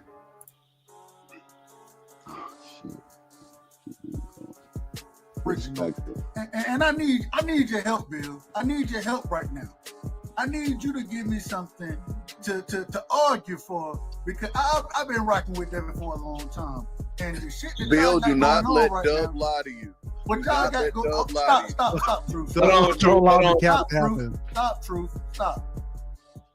I need y'all to give me something that I can really stand on as an original. As an individual that's been arguing for your son for a long time. No, listen, King. We already standing on business, Can I tell you this, King? Can I tell you this, King?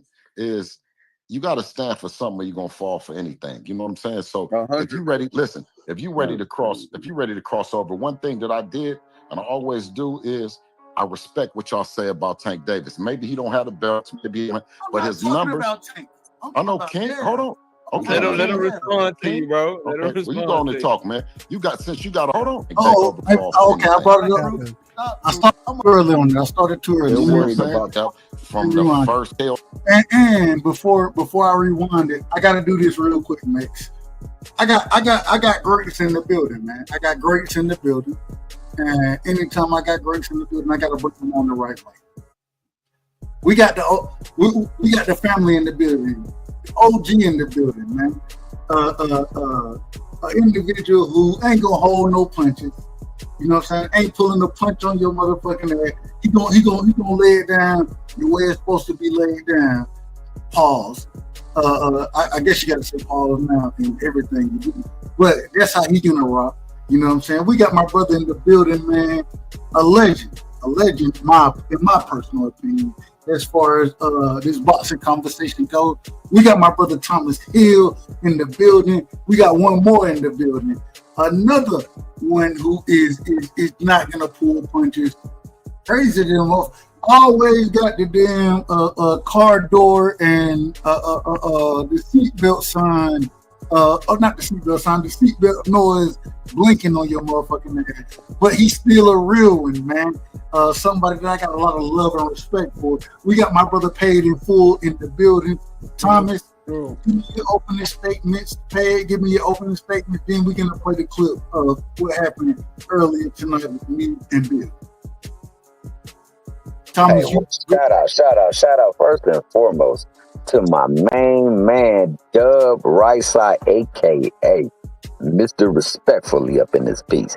Shout out to my good brother, the fam, D1, the good sister 2 Cents, the debateologist, the debate guru, my main man K to the O Boxer, 86 TV, my God. Shout out to Flyer Frequency, aka Frequent Flyer, aka the Haney Apologist. Got nothing but love for you, man. Shout out to NHR and my man with the B on there, dog. Shout out to you too, player. And my main man with the Spence logo on his thing. You know what I'm saying? I rock with you too, because you my guy. Shout out Paid in Full too. Salute. That's what I feel. Hey, welcome to the panel, my brother. Shout out to Thomas, man. Welcome to the show. Paid, man. Give me your opening statement, my brother. What's going on, Dub, bro? Salute to y'all. Salute to the panel, man. Yeah, bro.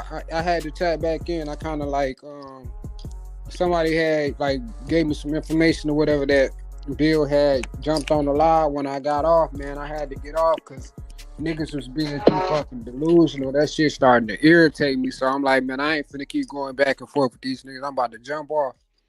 So when I jump off, then Bill had pulled up. So I'm up here to, you know what I'm saying, see what the conversation was about with that, man. Hey, Pay, get what crazy. And I Before got Bill jumped on, I said, you know what? I ain't never think this would happen. But Devin fans ran me off the motherfucking panel because I was so tired of listening to the bullshit.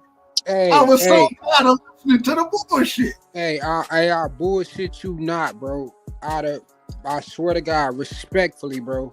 And that's your word, bro. Respectfully, bro, you one of the one Devin Haney fans I can actually deal with, bro. Cause not only do you can see the shit from both sides of the lens. You won't just cause this nigga my favorite fighter, I'm finna get up here and lie for this nigga. Like, no, you really keep that shit genuine, and then you gotta keep that shit 100. So that's what I mostly respect about you, bro. And so I gotta take my hat off for that, man, for real. It is what it is. It is what it is. Hold on, what he said? Texas G said, Dub, you seen the I seen the light. Hey, my nigga Rodzilla had to find the light too, bro. I told him that boy be out there just side talking. A nigga be talking out the side of his mouth, boy. He be saying some slick stuff, but if you pay attention to it, you know what I'm saying, you find grip in it. Hey, shout out to Rod. And once again, I don't know if y'all seen it earlier, but Rod, he tying the knot tomorrow, I believe. And shout out to him for taking that step in his life. You feel me? And nothing but love and respect for anybody. Those type of stuff in life, and I ain't got nothing but love and respect for Rod, man. I hope everything go well with him. And hey, it is what it is, man. I'm proud of him, and I'm happy for him for what he got going on. You know what I'm saying? Very happy. For sure. So we're gonna play this clip real quick, and let's see. I want y'all to see how things kind of played out. I don't know exactly where, so y'all give me a second to make sure I get the shit together. But here we go, right here. Now listen. Let me ask you this: can I, since y'all see the way I'm looking, Bill, gotta take that joint. So 1 minute respect, 55. That's what I'm saying, though, bro. There you go. Yeah. No, that was the one disrespectful thing, and then the next disrespectful thing, when he up for saying second thing, do what? You to come back, but look, let me take. Here we go.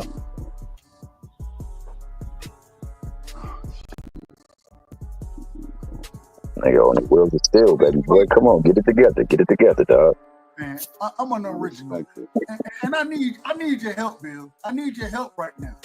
I need you to give me something to argue for, because I've been rocking with Devin for a long time, and the shit that Bill, do not let right Dub now, lie to you. What y'all got go? Stop, Truth. Stop, Truth. Stop.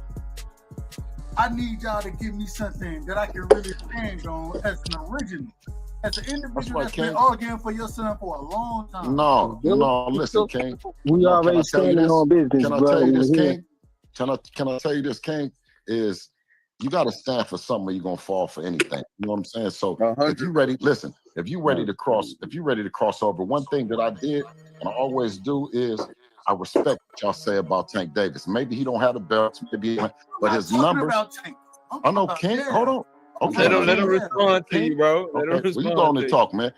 Since you got all the answers, you go on and talk, man. I was trying to talk to you, bro.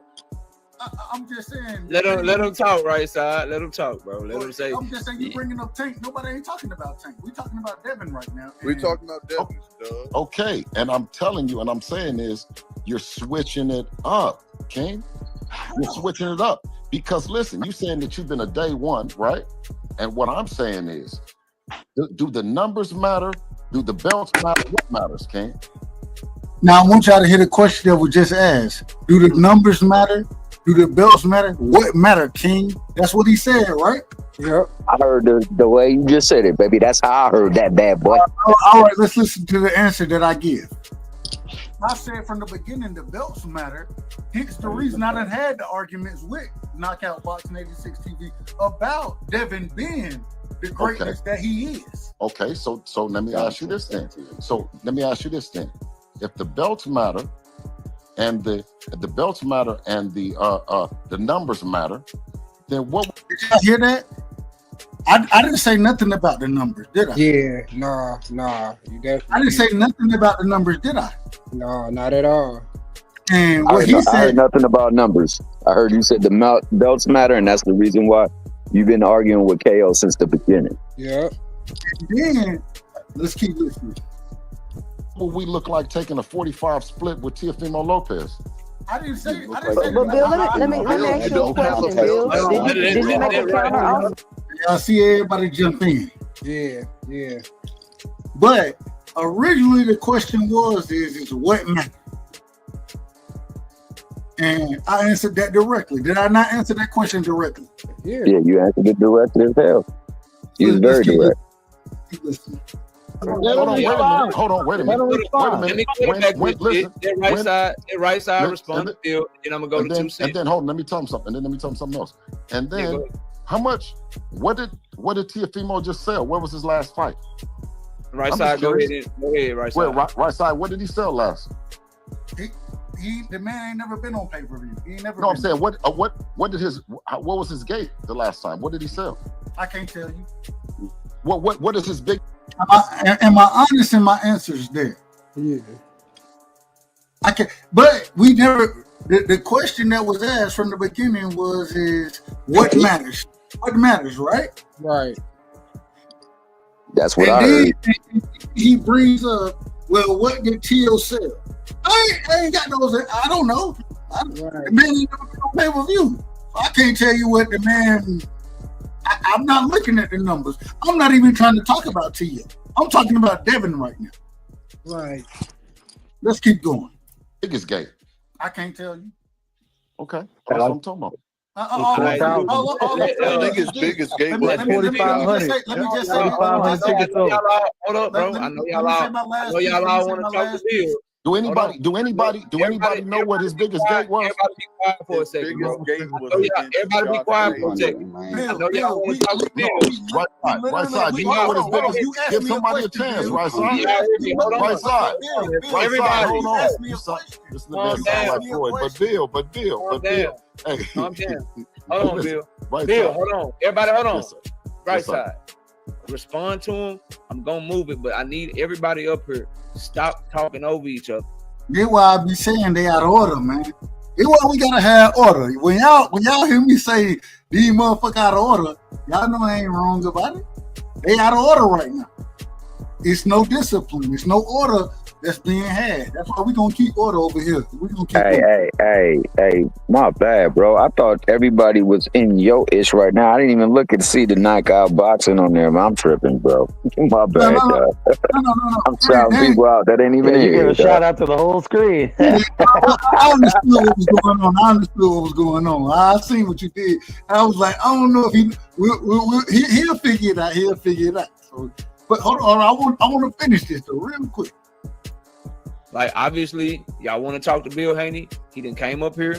He and I had our debate. I'm done. I'm trying to quarterback this shit for y'all. Me and him done went back and forth 100 times. It's fine. Now, everybody else, you get an opportunity, but don't talk over each other. I'm going to let right side finish. Then I'm going to 2 cents. Then I think NHA can be next after him. So right side, go ahead and finish up. And then I'm going to 2 cents. Go ahead, bro. You asked me a question. You said what matters. I told you what matters. The belts matter.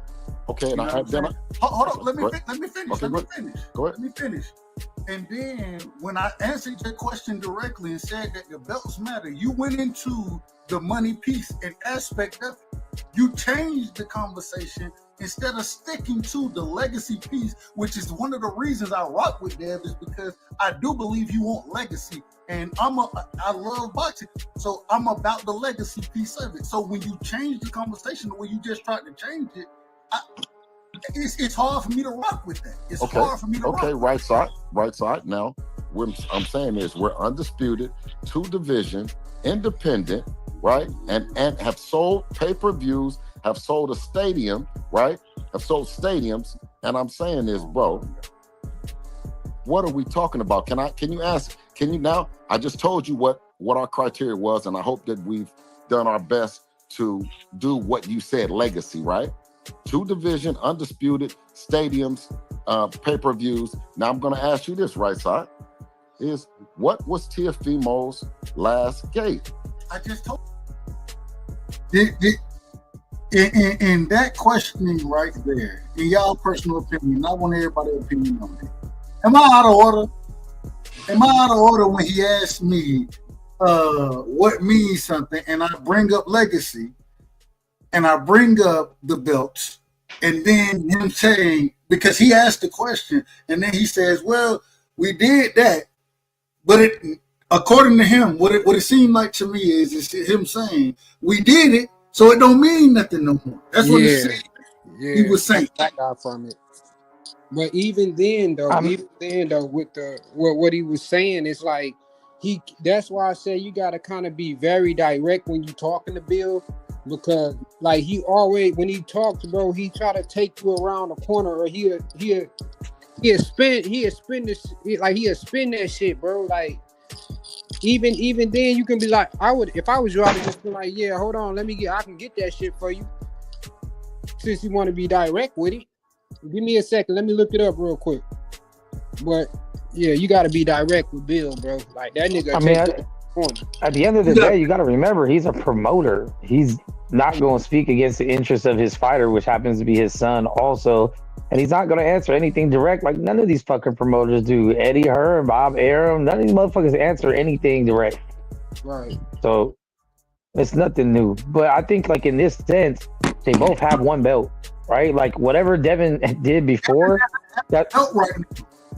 Huh? Devin doesn't have a belt. No, he did. He got it reinstated because the shit with Ryan. He didn't lose it. He's the champion in recess, and he's still champion. No. When you're champion in recess, they allow Puello to fight for that belt, and Puello is technically the champion. The only way Devin comes back to be the champion is if he fights Puello.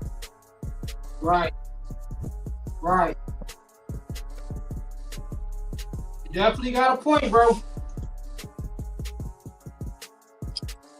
That's why I never understood why he dropped that belt. Like, I don't understand that shit. I still don't understand that. When he dropped that belt, I had a problem with it. I said that's the wrong shit to do. Because that's why I be saying Bill and Bill. That's why I be, bro. Like, he gotta really understand, because I'm not even a fucking lawyer, bro.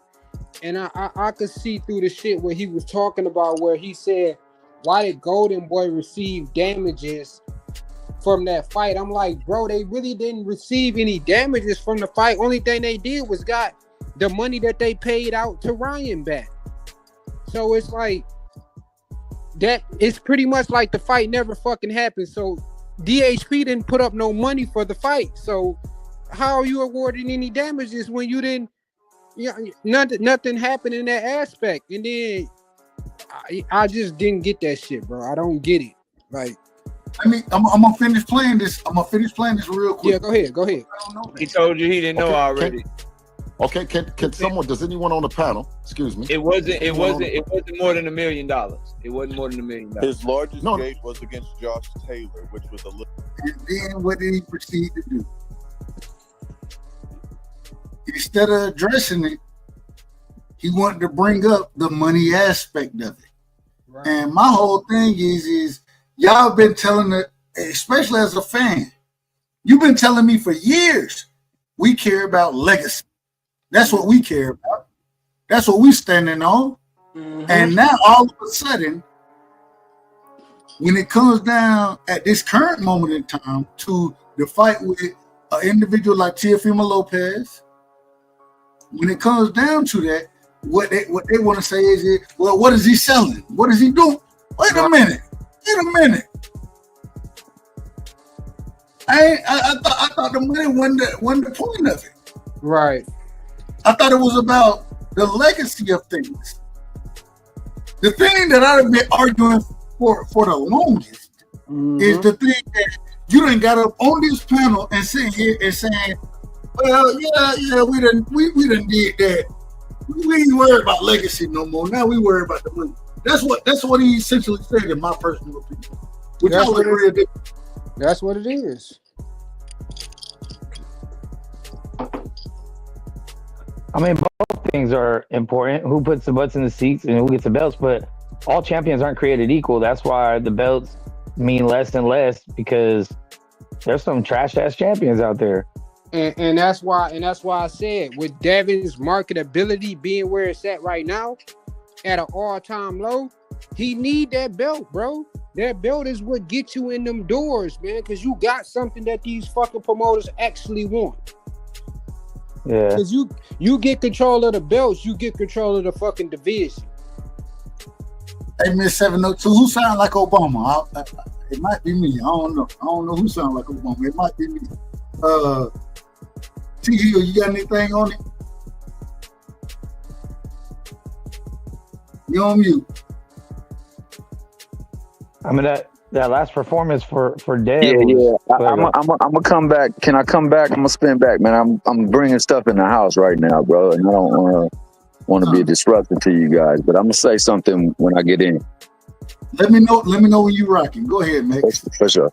Nah, man. I didn't look at this panel, so I don't know who gave any pushback to Build. I mean, because I feel like a lot of times when quote unquote celebrities come on panels, motherfuckers kiss a lot of ass, but they gotta bring up his last performance. Like, all that shit is cool. You're undisputed against Kambosos is cool. But last performance versus last performance, and I'm not the biggest Steel fan, but that performance against Josh Taylor was special. That performance against Ryan Garcia was not, and the way he dealt with the aftermath of it is not also.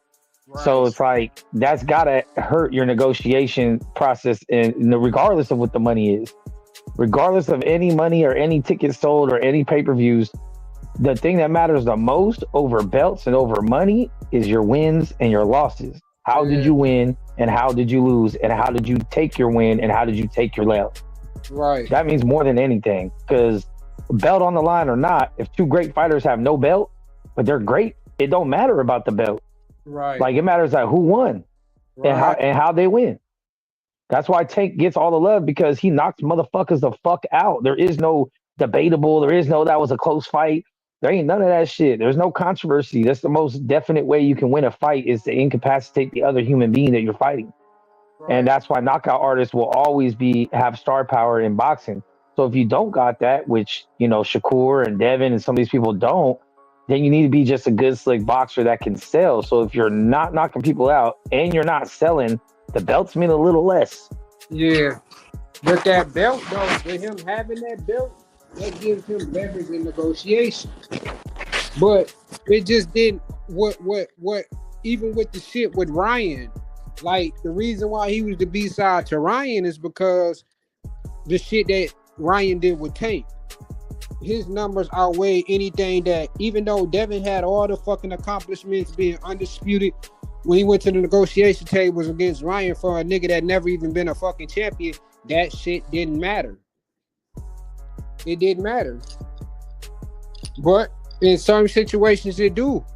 It is going to matter. And like I said, when it came to, that would have been a great ass fight to come back. You ain't really got to worry about no power. You ain't got to really worry about none of that shit if you fought Liam Perot, bro. Like, I don't get it, bro. I don't get it. Even if you would have fought somebody like a Sandor Martin. Yeah, Sandor. And this is the craziest thing about it. This is the craziest thing is even right now, I'll take all bets on Devin and Tia. I'll take all bets. Yeah. Who you got, Jeff? Absolutely. Oh, fool. Absolutely. And I can tell you why. And makes you know how I am. I know it's gonna start with an if. I know whatever it is gonna start with an if. It ain't even an if. It ain't even an if. It's the reason Devin would beat Tio. The same reason Sandor Martin, which I thought Sandor Martin won that fight, but the reason Sandor Martin had so much success is because. And the reason Tio had so much success against somebody like Josh Taylor falls into his wheelhouse. Josh Taylor is a come-forward fighter. Teofimo Lopez is what? A counterpuncher by nature. And when you're a counterpuncher by nature, it's all good and well. When you have somebody who has the ability to fight off the back foot, somebody who ain't coming straight into your shit, and giving you the opportunity to counterpunch like you want to do, you're going to struggle. Hence the reason he had trouble with Lomachenko. You know what I'm saying? So I think that Devin beats Teofimo Lopez simply because he's able to utilize his jab, and he can fight off the back foot and can make Teo have to be the aggressor. If Teo ain't the aggressor, then he get out jabbed all night. It may be boring to y'all. Well, not, I ain't saying y'all. I think most of y'all are boxing heads like I am, but it may be boring. But at the same time, Devin wins the fight because he can fight off the back foot, and it's going to be trouble for somebody like Teofimo Lopez, because if you're not coming forward trying to be first, it doesn't give Teo the opportunity to utilize his counterpunching ability.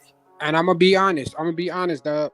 If Devin was to fight Teo, he'll outbox him easily. Teo is trash coming forward. He do not know how to come forward.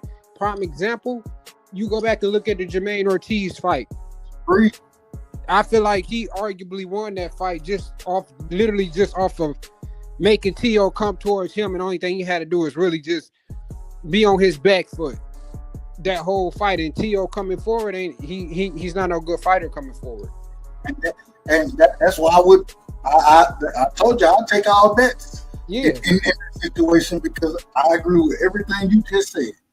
Teo he's not a front foot fighter, and also because Devin is the longer, he has the longer reach.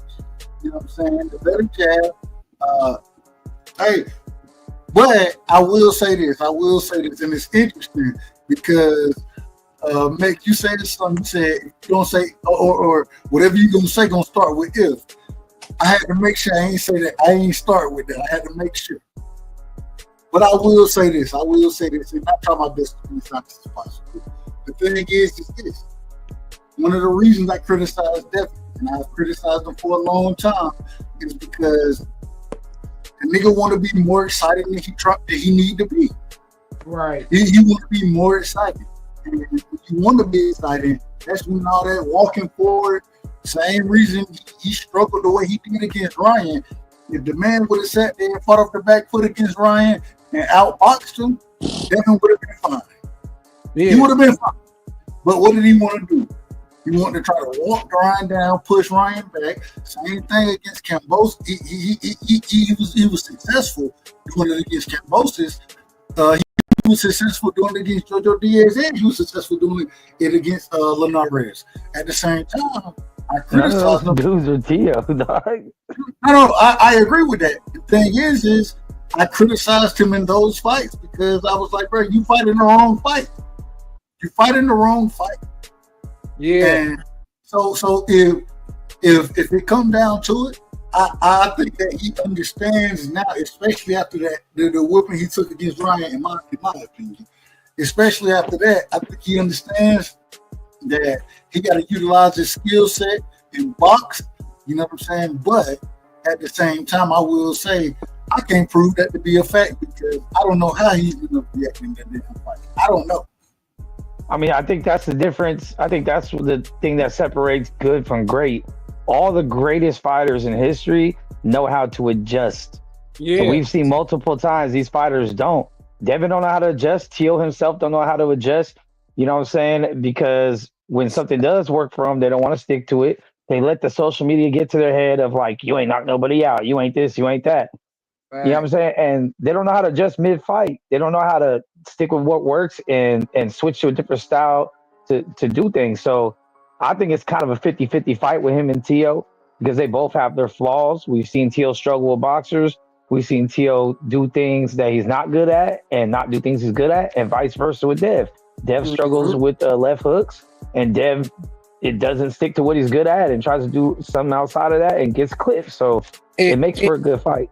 And even just that alone, Devin ain't got nobody in his corner that actually been in the fucking ring, that actually knows what that he's doing, bro. That's why in the situations like that he was in with Ryan, he had no answer. He had no adjustment for him.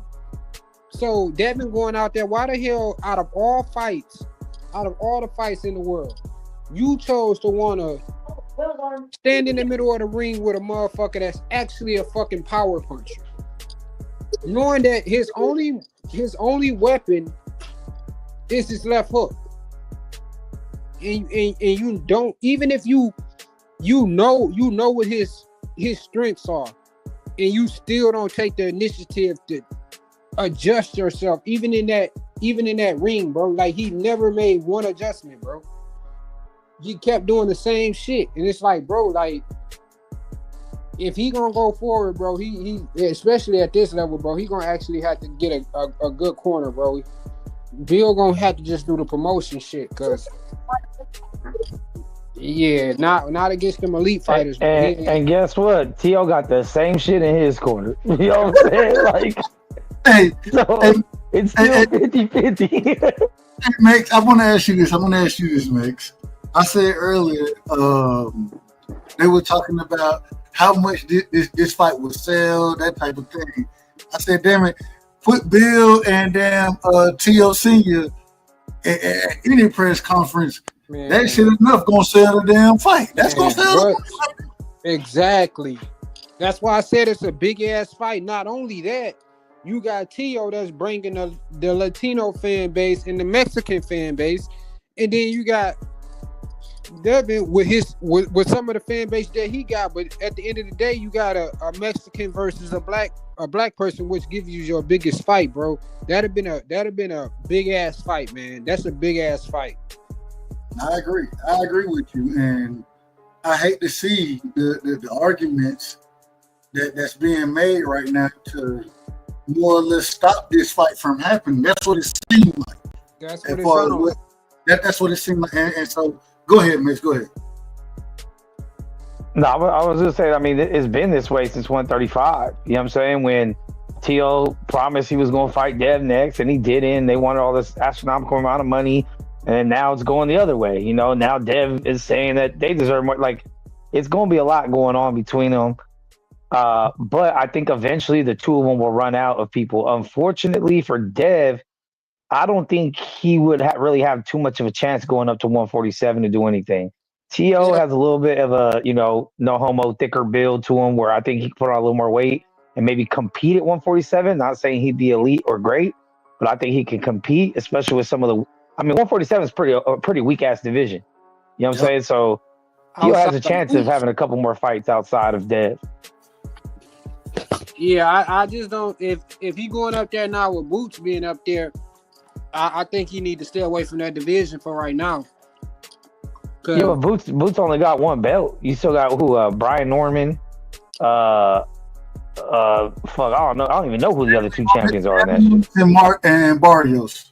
But if you put Devin against if you put Devin against Boot, bro, hell no. Yeah, he got champions up there that he can fight, but he gonna eventually run into that situation with Boots, especially if Boots don't plan on moving up no time soon. I mean, Boots don't plan on having any big fights no time soon either. He's ducked every big opportunity he's ever had. I wouldn't say he ducked her. He ducked Bud and he ducked Virgil. You can't. How can he duck Virgil when he not even at 154? Because they had the offer and turned down the fight. And then, now I won't say it was him, because he admittedly said he was not privy to the negotiations going on, but his team turned down the Virgil fight just recently. But Eddie, I think Eddie sent over an offer for him to move up to for Virgil to come down to 147. Boots said he had no knowledge of the situation, meaning he didn't even know an offer was even being sent on his behalf. So could it been that Eddie was trying to? I don't know. I felt like it was some backdoor shit going on. To be honest, I kind of felt like Eddie was trying to get Boots to move up for him to be able to get. What did Boots say? What did Boots say after his last fight? The one where all of his hometown crowd left before his interview because it was trash. He said that he's probably looking at moving up to 154 because he used the weight as an excuse of why his performance was trash. But then when he had the opportunity to move up, now he's like, I don't know. But key word though, possibly. It wasn't even no foregone conclusion, bro. He didn't. If he would have dropped that belt and went up there then, because that's 9 times out of 10 he wasn't gonna he not coming back down. If you're going up, you're not coming back down. Which he said that. So again, if he was at 154, he has all the right to, you know what I'm saying? I agree with the criticism with that, bro. Like, you're a duck. But why the fuck would I go up if I can use my IBF title to move up to 154 and actually go after a fucking champion? Why would I be moving on? Why would I move up and get a fucking secondary belt? And then I'm fighting on someone's fucking undercard after headlining 2 cards. Like, it don't make, logically, business-wise, that shit don't even make sense. I mean, he's got to do something. The motherfucker got like 80 fights and still ain't got a big fight yet. I agree. I agree even with if he takes that secondary belt, he's in the same position to push for the real belt if he has the interim or the secondary. Right now, who's he going to fight is going to make him any big money at 147. But any unification is trash. But I agree with you. That's why I said I don't really too much argue with people about their views when it comes to that situation, because even if that's the case though, bro, who's to say that motherfuckers at 154 is gonna actually fight the nigga anyways? I mean, Virgil was the only one that really spoke on fighting him. I mean, I've never heard of Virgil duck anyone so far in his career. And it's my issue with Virgil. So if y'all like, why was it like he done went through 3 different opponents within that time span? So you mean to tell me you had Majimov, the other nigga, I can't think of the dude's name. The fuck is his name? Xander Zayas. You had him and you had Boots. Xander Zayas said he took the fight. He said that he was waiting for Virgil to respond back. So how the fuck did Matter of fact, he actually said, and Virgil said, in response to that, something to the degree of, although, hey, it ain't time for that fight or something like that. And that's a question, bro. If you send the offer, one more thing. The other thing is Max, when you say you ain't never seen Virgil duck nobody, it was Virgil's team from the beginning when we were talking about the Boots fight. They said we need 48 months to fight that man. I do want y'all to understand 48 months is 4 years. That nigga dumped the shit out of Boots at 147 for sure. He did say that. His team did say that. So go ahead, Tom. Go ahead. They said 48 months? Yeah, they said 48 months. Yeah. Facts. You send a contract to a fighter to propose the fight. The contract gets signed and sent back, agreeing to everything that you stated and stipulated in the contract. Then you say it's not time for that fight. He dunked him at 147, and that was my issue right then and there, bro. Like, what the fuck is, like, if I'm moving up, I'm going to move up, and I'm not coming back down. The man never made a decision on where he was going, but I get what everybody's saying, bro. We don't really got no fights on the table, but I feel like we jumping the gun too early because the nigga still can't unify with Brian Norman. I don't understand why the fuck the nigga want to call a nigga out now when you had the opportunity on the fucking table to make 10 times what you made in any other fight that you ever had since you've been a pro. And okay, well, with that situation, the only offer that was legit was the very first offer. After that, they made the purse bid mandatory, and that superseded anything else after that. They were negotiating in bad faith because they knew that they could not make that fight. And that was on both Eddie Hearn hand and on what's her name hand. And it was more so for their benefit to build the fight later on. They knew at no point in time could they make that fight. And that's why I was a little upset or perturbed with the way everything played out. To my knowledge, Boots not ducking nobody. The only way I say Virgil would duck Xander Zayas is because he sent Zayas the contract. Zayas agreed to everything, signed it, and sent it back, and they said, "Nah, we ain't taking that fight. It's not ready right now." That's my issue. That's my issue right there, bro. Like, you had 3 fighters. You had Xander Zayas, you had Boots, and you had fucking Majimov. Majimov has a fight coming up pretty soon. So how the fuck is he fighting now? How the fuck is he getting the fight with Virgil now? I just want to know where y'all stand on this. Is it a duck to bypass a smaller fight for a bigger fight, even if the bigger fight ends up in the end to not work. You know, but you take that chance for the bigger one. Does that still, because like to duck Xander Zayas to go after Boots, I wouldn't really consider a duck. Xander Zayas has nothing going for him at all. No, Xander Zayas was the backup opponent from Boots. Okay, so the only way that I would see it as a duck is if, you know, Boots was actually in the division. Boots only, I believe Boots, Boots is in the division? Because Zayas is in the division. And that's what I'm saying. And Xander took the fight. How the fuck is he fighting Madrimov if Madrimov win this fight? That's my issue. Well, I mean, because many people felt like Madrimov possibly, I don't agree, but possibly won the fight with Bud Crawford. So it looks like, well, if he could do this to Bud Crawford, then it would be perceived as the bigger fight. Like my man just said, it's kind of hard to say you duck somebody if you turn down this fight for a bigger fight. The only problem I have with it is because Boots is not in that division. So therefore, it's a bigger fight, but it's not a fight in the division. And you had somebody that was in your division saying, I'm willing to take everything that you're giving me to fight. So, I mean, it looks bad on that regard. But I mean, honestly, man, I don't like throwing duck words around with these fighters, bro, because I don't believe these fighters are really scared of any other fighter. I think the thing that really, really, really gets them is that how we perceive a loss, especially a ugly loss. I mean, you see how it has shook the foundation of one Bill Haney and Devin Haney from the luck that they got. Now let's really scale back on that fight, because I never really gave my comment on that. Somebody said that all he hit him with was a left hook. Now he hit him with more than that. But what was going on in that fight was that Devin had found a groove. He had got his pocket. He was winning rounds. He was winning rounds. And I mean, it wasn't like he was struggling. But the thing that Devin was doing well, Ryan finally timed. And once he timed it, it took that away from him. And all he had left to do was brawl, because he was now on the ground. Right. Let's not say that, you know, 2 or 3 of them knockouts didn't even get counted. Yeah. You know what I'm saying? Knockdowns that didn't get counted for sure. So you know, it in his mind, even though he was winning majority of the rounds, it just wasn't a good look.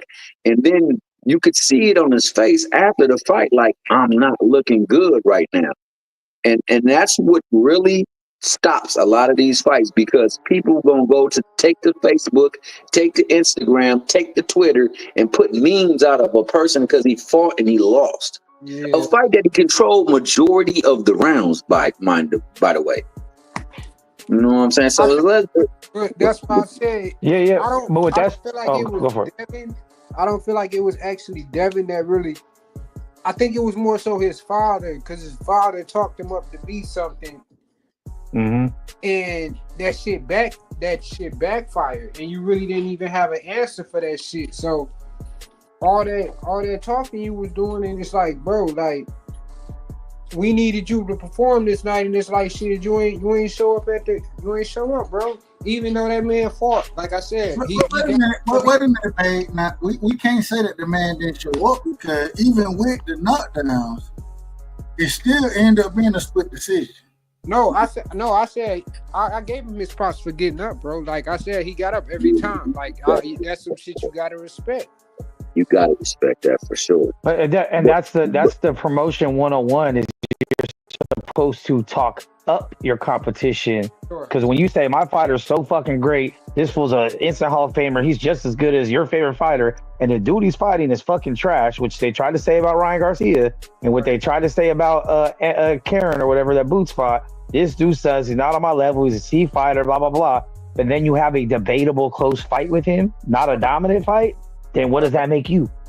Yo, Max, I agree exactly what you're saying, and this is where they really got themselves in a conundrum. They said he was a C-level trash fighter, right? Mm-hmm. But then at the same token, they said it was one of the biggest fights. It was a legacy fight.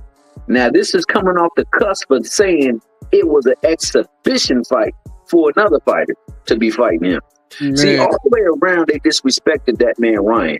Yeah. And Ryan made it. Oh, I'm sorry. Go ahead. No, go ahead, bro. Finish talking. Ryan made it look as though he was unmotivated and not taking the fight serious. What people really don't respect about Ryan, because he's a clown, is that he's actually a skilled fighter. Yeah, he And on is. top of it, he got that one hitter quitter. See, when you're fighting somebody that can hit you one time and it can be over, there's always the threat of them doing something to you that you're not really you're really accountable for. But because it looked easy when Tank fought him, they thought, oh well, he really not that. He really not that. And then you take the look of how he was acting. He was acting crazy.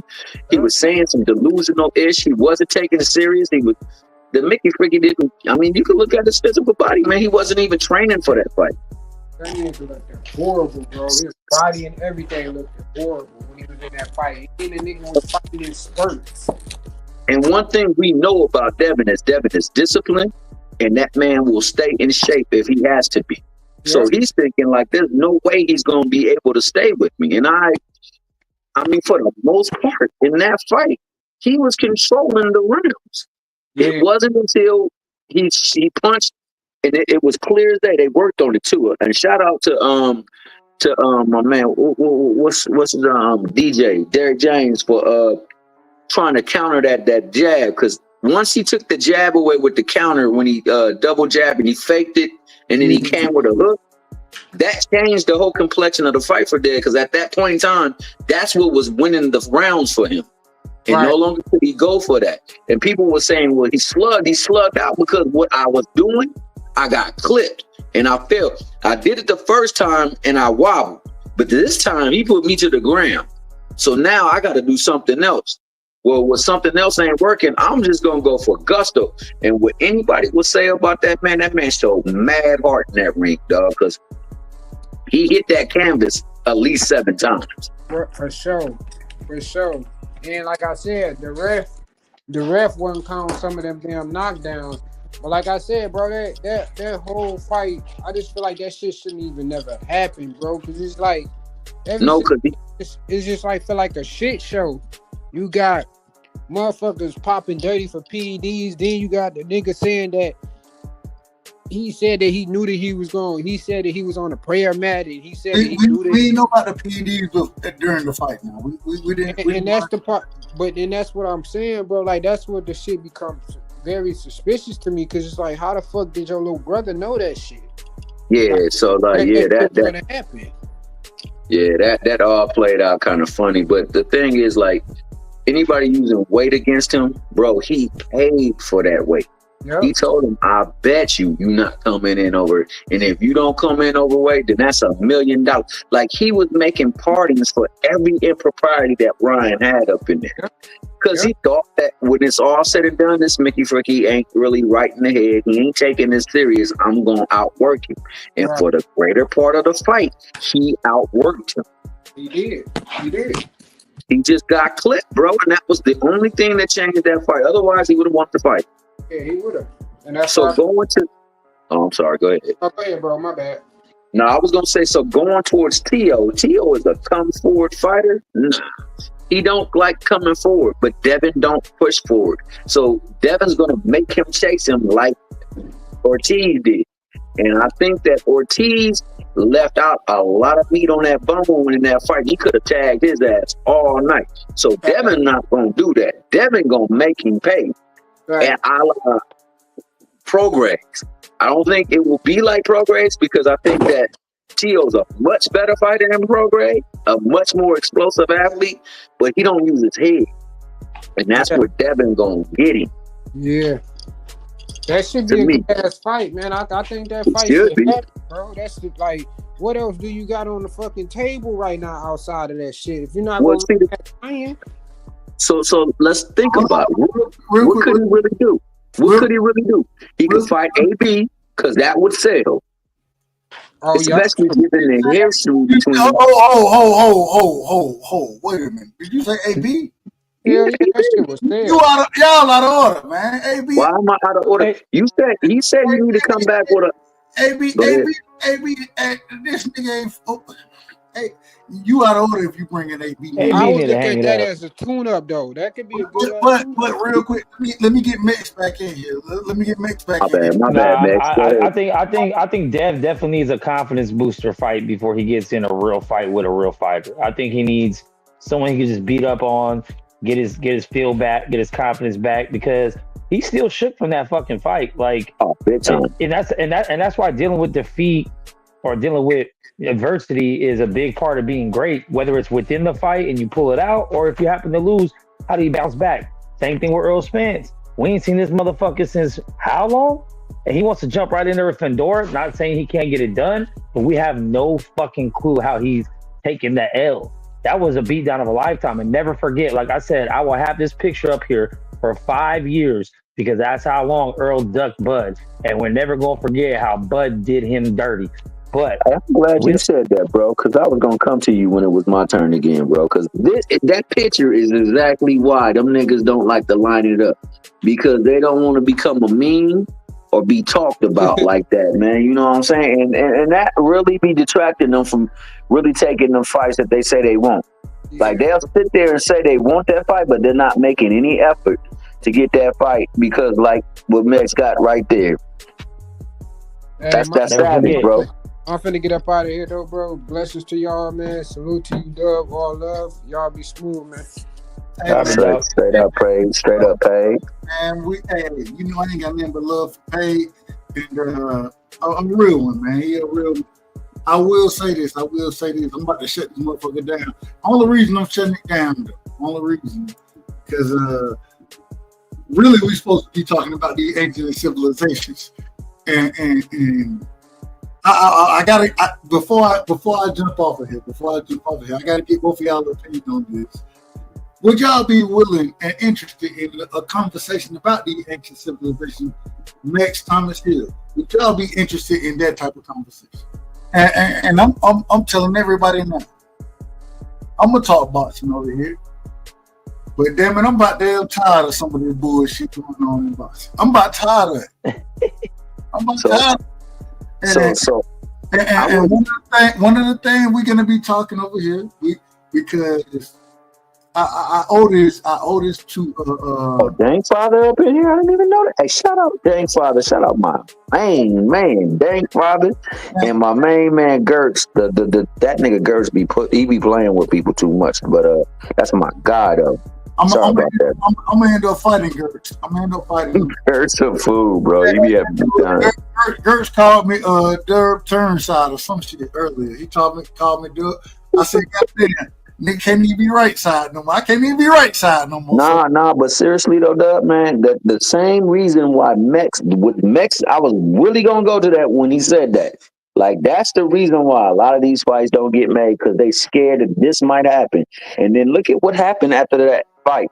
Now, granted, I don't know what went wrong in that fight. I don't know if it was just my man didn't train right or he was hurt or whatever, but he didn't look like he belonged in any ring. And ever since that fight, he ain't been in any ring. And it's almost been 2 years, bro. So just imagine these young bucks that they get in the ring and, you know, they say that somebody overrated and they a C+ fighter, or they hype, they an exhibition fighter, and they exhibition ass gone and knock their ass out. What you think gonna happen? And what he said is true. We don't know where Devin's mindset is right now. So why not come back with a fight that, you know, is tailor-made to him?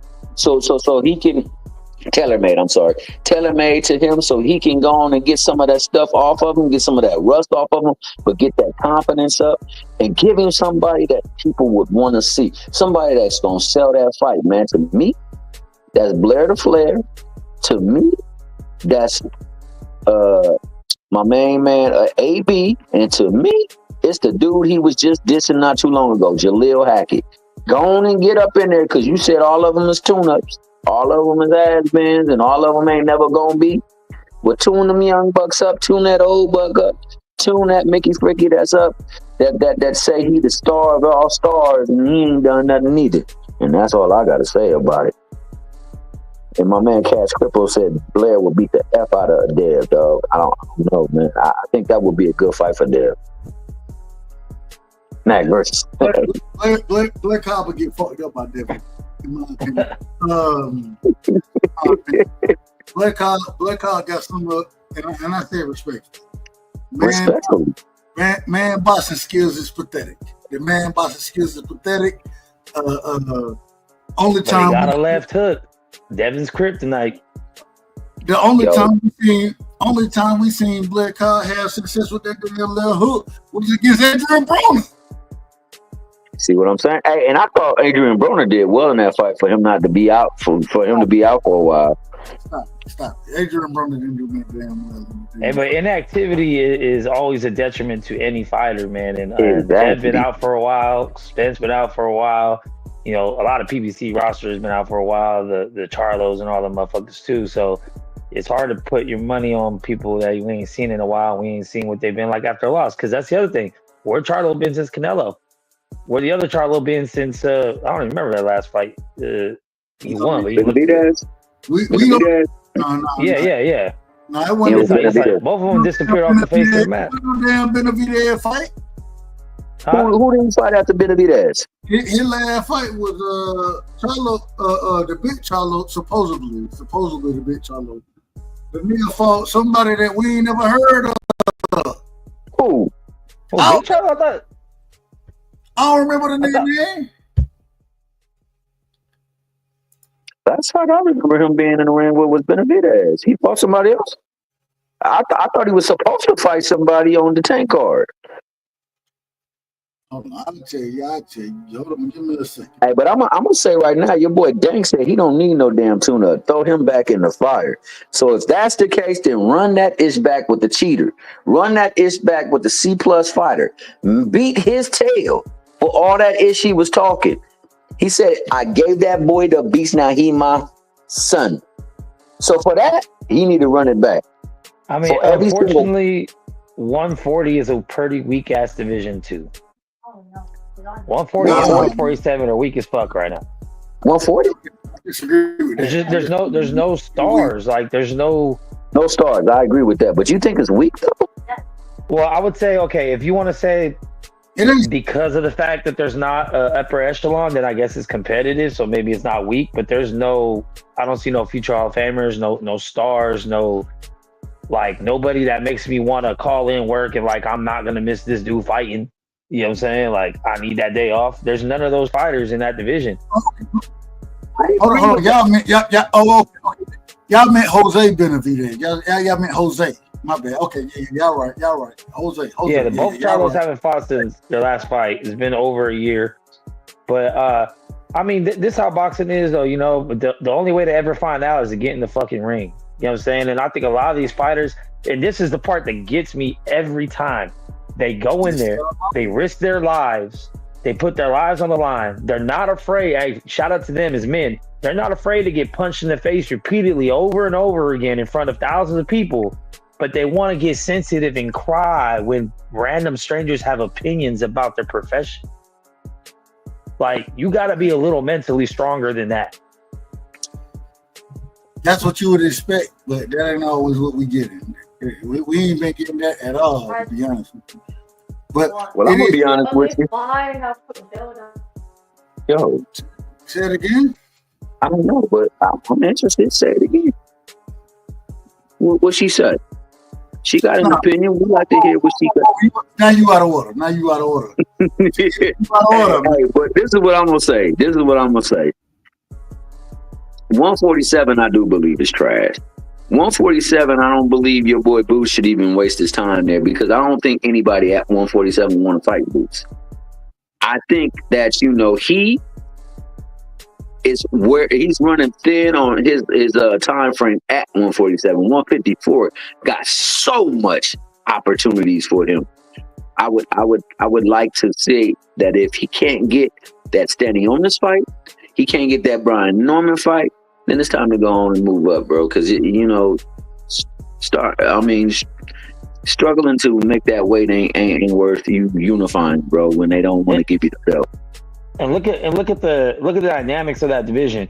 If he went out and got every single belt in that division and became undisputed, it pales in comparison to Bud's Undisputed. It pales in comparison to a lot of other Undisputed runs because all those guys are like, who? Like Stanley Onis, fucking Brian Norman, like who?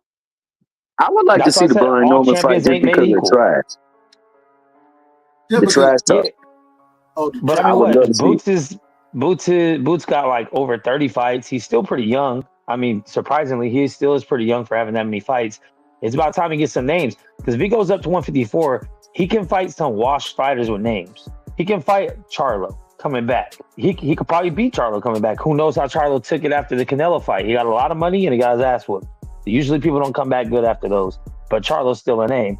He's still got other names there. I mean, a lot of people are washed still, but there's still names on the resume, which he can start to build until he gets to the bigger names. I agree with you, Nick. I think that we at a point right now where we need to see more or less the changing of the divisions. You know what I'm saying? And when I say that, we've kind of seen individual leave, and once Bud Spence happened, you know what I'm saying, at 47, that kind of cleaned, that kind of fixed that division because we had already seen not all the fights we want to see at the division to keep Thurman's, but Thurman done moved up. All the names in that division, they done moved up now. So now what we're looking for is for Boots to go ahead, move up, you know what I'm saying, make his name at 54, and then the new guard come through at in my personal opinion, the new guard is Teofimo Lopez, Devin Haney. You got Mario Barrios there already. I think he's a part of that new guard. I think Stanley Onis needs to go in and move his ass up. I think you gotta have the changing of the guards at some point in time, and I think this is the perfect time for us to see the changing of the guards in these. Hey, Dub. Go ahead. Dub, 147 was weak when Bud and Earl fought. They were the last two that no one ever gave a fuck about. Is that we were still the aftermath of the when it was Thurman and Porter in their prime and Danny Garcia in their prime, and then you still had Bud and Spence in their prime. That's when it was cracking. But Garcia was washed. Porter was washed at the time. Thurman was always injured and washed at the time when those two fought. 147 been a dead division. But I think anywhere between 135 and 140, I think Tank clears out everybody. The only person with a question mark, I would say, is Shakur, only because styles make fights, and Shakur will try his best to never get hit and win on points. Other than that, I think Tank washes Dev, Tank washes T.O., Tank washes everybody with a belt and everybody without one. I ain't got no problem with you saying, and I'm here for all of it. At the end of the day, as a fan, I'm not here to say who's going to win them all. I would disagree with Hey, I'm gonna throw one last thing out before I get off of here, bro. I think Tank washes Boots too at 147. Wow. Holla at me, player. Because anything that Karen landed on Boots, Tank lands on him. Good night. So let me ask you this though, bro. You don't think that much of Karen? You don't think? I thought that in both fights, Karen showed you excellent like he's well schooled in that ring. No, I think he's a solid fighter, and I think he's a lot better than anyone gives him credit for because he showed two completely different styles and fared well. He didn't win. Where's Karen from? Where's Karen from? He's from I want to something say that ends in a stand, probably. Yeah, he won them. I want to say it was Uzbekistan. And it's not Kazakhstan. Get what I would say. He's an Eastern European fighter, and one thing you know about Eastern European fighters, whether it's in boxing and mix, I know you can. You would vouch for me in this situation. I don't know how many times you would vouch for me, but I think in this one you would vouch for me. Eastern Middle. Or those Eastern European fighters, they have dog in them. They got dog in them, and they well trained. You know what I'm saying? Facts. One of the things I would say about Karen is although I don't think he's the greatest boxer or anything like that, I think he's very skilled. I think he's very well trained, and he showed it, in my personal opinion, by being able to go out and have a close fight with Boots, fighting off the back foot, utilizing movement, but then also going in there, putting his head down and banging as well. And I think that goes. I think that those Eastern, when you talk about Uzbekistan, where's Khabib from? Khabib, where he from? Kazakhstan or some shit? Something like that. Oh, you talking about Khabib? Yeah. He's from Russia. He's from Dagestan, Russia. Well, Russia, that's a whole nother story, but the whole Russian shit and the Soviet Union and all that kind of shit, a lot of them individuals, even though they from, at this current moment in time, different countries, they all still come from that same background. Respectfully. I don't want to gas up Karen too much. I think it's just one of those things where he showed us more about himself, and Boots didn't show up the way we thought he would. Boots still won clearly both fights, but when people were talking about Boots is ready for Bud, Boots is on the same level as all these people, he's the next Roy Jones Jr., blah, blah, blah, blah, blah, and he didn't show that. And this other guy, Karen, showed like, damn, this motherfucker could hold his own. But I'm not going to go as far to say like Karen's a future champ or like, he's just a solid fighter. I'm not saying that. What I'm saying is that when you have the pedigree and the background of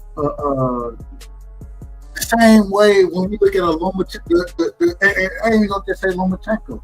When we look at the Ukrainian fighters, the Lomachenkos, the Usyks, you know what I'm saying? Those Eastern Europeans, man. One of the things, in whether it's boxing, whether it's MMA, one thing you see with them is that first off, you can tell they're very well trained, they're very disciplined, and they can fight going forward and going backwards. And when you have those type of things going for you, 9 times out of 10, and this is me being cocky as a Black American, respectfully, Max, respectfully, as a Black American, it's hard to beat a slick black fighter. It's hard to beat him. You know what I'm saying? And 9 times out of 10, if I got to put my money on it, I'm putting my money on the slick black American fighter.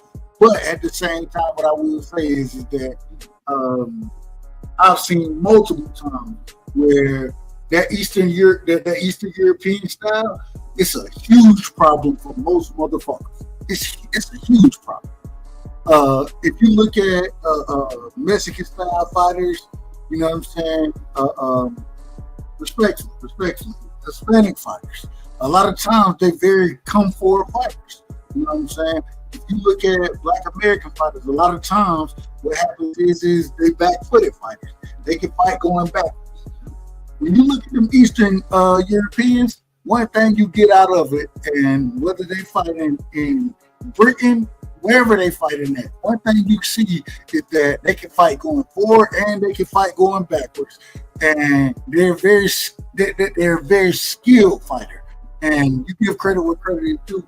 And I gotta give them brothers a lot of credit because I appreciate watching them fight, because a lot of times when I'm watching them fight, I'm like, man, I wish an individual that I love in the sport had the discipline and the mindset that they have. You know what I'm saying? And sometimes, hey, they get their ass whooped, but at the same time, you always can see the brilliance of them in the ring. And even when it comes to football, and that's a whole nother story, we'll talk about that next time. But I got a lot of respect for those brothers over there. I got a lot of respect. Hey, America's still king no matter what, man. We ready. These colors don't run, baby. USA. Hey, shout out to Trump, man. Shout out to Trump. Everybody get mad at me, but y'all, hey, Donald Trump, man, I can't wait for this presidency. We gotta hold him accountable. I gotta say this: we gotta hold Donald Trump accountable for anything that he do. You know what I'm saying? And at the end of the day, though, y'all know, hey, I voted for Trump. I voted for Trump. Hey, I'm gonna put this prediction out here. I try to put it on as many platforms as possible when it gets brought up. I will not be surprised when there is some other type of catastrophe during his 4 years. Whether it's an outbreak, whether it's a war, whether it's something crazy that he has to deal with that wasn't his fault, it's going to happen. Next, on everything I love, I just seen this today. California is in a state of emergency. The governor, we know the governor of California, Max, I think you in Cali. I am. Gavin Newsom ain't worth a damn, respectfully. They talking about state of Piece of emergency. shit. Disrespectful. Was it the bird flu? Some type of flu out this motherfucker. I said, God Yeah, damn. they said bird. I said Trump ain't even in office. And then what's even crazier than that is I was listening to a nigga, and I don't know if he was on Joe Rogan or he was on Valuetainment. I can't remember exactly where he's at. But he was like, well, I wouldn't be surprised if this disease came out, this disease came out. I wouldn't be surprised if any of it came out. We already preparing for. I said, hold on. Trump ain't even in office, and we preparing for flus and shit and pandemics already. My God, He knows what it is. Just like that, the war in Ukraine and Russia. They're trying to hype that shit. They're trying to get that shit cracking before they get the fuck out of there. Let's get it. Hey, what they say? Hey, we gonna give them long range missiles to shoot in this motherfucker. I said, hold on. What we giving them? Yeah. We look. Obama was giving these motherfuckers goddamn pillows and blankets, and now Joe Biden, niggas sleep in Angola, niggas sleep like a motherfucker, and now all of a sudden he signed the goddamn shit that say we sending long range missiles and doing all this other bullshit. Hey, Trump finna fix all this shit. I'm telling y'all, Trump finna fix this shit. I believe that. I believe it. Hey, but it is what it is. Next, man, give me your last words, my brother. I'm shutting it down tonight. Man, my last words is USA. That's it. I want to ask you this. If we do a show on ancient civilizations, would that be something you'd be interested in? Not saying you gotta pull up on the pound, nothing like that. Would you be interested in something like that? That would be interesting. I mean, I don't know much about it, but that would be interesting. Okay. And I don't know. I'm just asking. So it is what it is. I agree with you though. USA all day, all the way. I'm an American first, and people hate when I say that, but damn it, I'm an American. I live in the United States of America, and I gotta make sure, damn all the other shit, whatever my son grows up in, that's what I'm more worried about. And I want to make sure that he had the best opportunity that he had. I gotta tell y'all this as well. We got a math champion over here, y'all. We got the 4th grade math champion in his school, the 4th grade math champion, and I'm very proud of my son for being the 4th grade math champion. Little Dub, man. That's what we call him over here. Little Dub. Shout out Little Dub, the champ, baby boy, the champ. He the champ. He on the right side. He's rocking the right way, man. Thomas Hill, man. Same question to you. Would you be interested in the ancient civilization show? Would you be interested? Yeah, man. If that's something you want to do, man, you want to talk about it, man, I'm there for you, dog. I'm gonna talk about what I want to talk about anyway, but I appreciate it, my brother. Yeah, I know you would, dog, because you don't respect what I gotta say respectfully. That's what I'm saying, respectfully. But Thomas, man, one of the biggest things I will say, man, being with my son winning the math championship yesterday, you know what I'm saying? Out of everything, that done brought more joy to my heart than anything that done happened this year. You know what I'm saying? Definitely so, bro. So I'm very proud of that game, man. I'm very proud of it. Crazier than them. Look, anyway, we'll talk about that next. I ain't even gonna get into it. But Thomas, man, give me your last words, man. Thank you for joining the panel. Same thing with everybody who didn't join the panel tonight. Whether it was paid, whether it Mex, you know what I'm saying? Much love and appreciation to all y'all for jumping on the panel and rocking with your boy. Thomas, man, give me your last words, man. Hey, it's not how you fall, it's how you get up. Shout out to my main man, Devin, for getting up 7 straight times, dog. Even after he failed. I don't know what his dad was talking about. I know that legacy is a big part of their run, so I hope they continue to chase the legacy.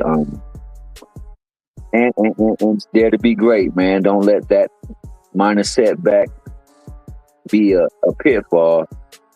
Let it be a pit stop that you gotta get your break on and get yourself refreshed and pick yourself up, get yourself recharged, and then go out there and be stronger and better on that road to success and to legacy. Stop worrying about numbers. Stop chasing numbers. Bill, man, when people ask you a direct question, give them a direct answer, bro. Don't circle talk them. Ain't nobody here for the circle jerk. And just know that, man, the sun rises and falls on everybody, man. Everybody that has been great in boxing has had a loss, bro. There's only been a couple of fighters who have never had a loss. It's how you rebound that makes you the champion that you say you are. So let's see the champion in you. Shout out to my main man, Dub, right side, Young Buck. Young Dub for being a champion in the 4th grade. Mass Supreme. That boy was on that abacus. He was on that calculator. He was on them 1s and 2s, them 3s and 4s, them pluses, them minus, them crosses, and them lines with 2 dots over him and underneath them. He was doing good stuff. And also, my last thing is this. Boxing is in a state where it can be great. They need to make the moves to make it great. You know what I'm saying? Start doing things that will cater to making the fights and making the fights more interesting. And people, let's level the playing field. Let's not allow nutrition and sustenance and substances to be okay in this area and not okay in this area. Let's get the judges right. Let's get the referee right. Let's select gloves the right way. And let's put people and make the matches the right way so that we can get a better product and one that we can be very, very pleased with. And then let's respect the people that get in the ring.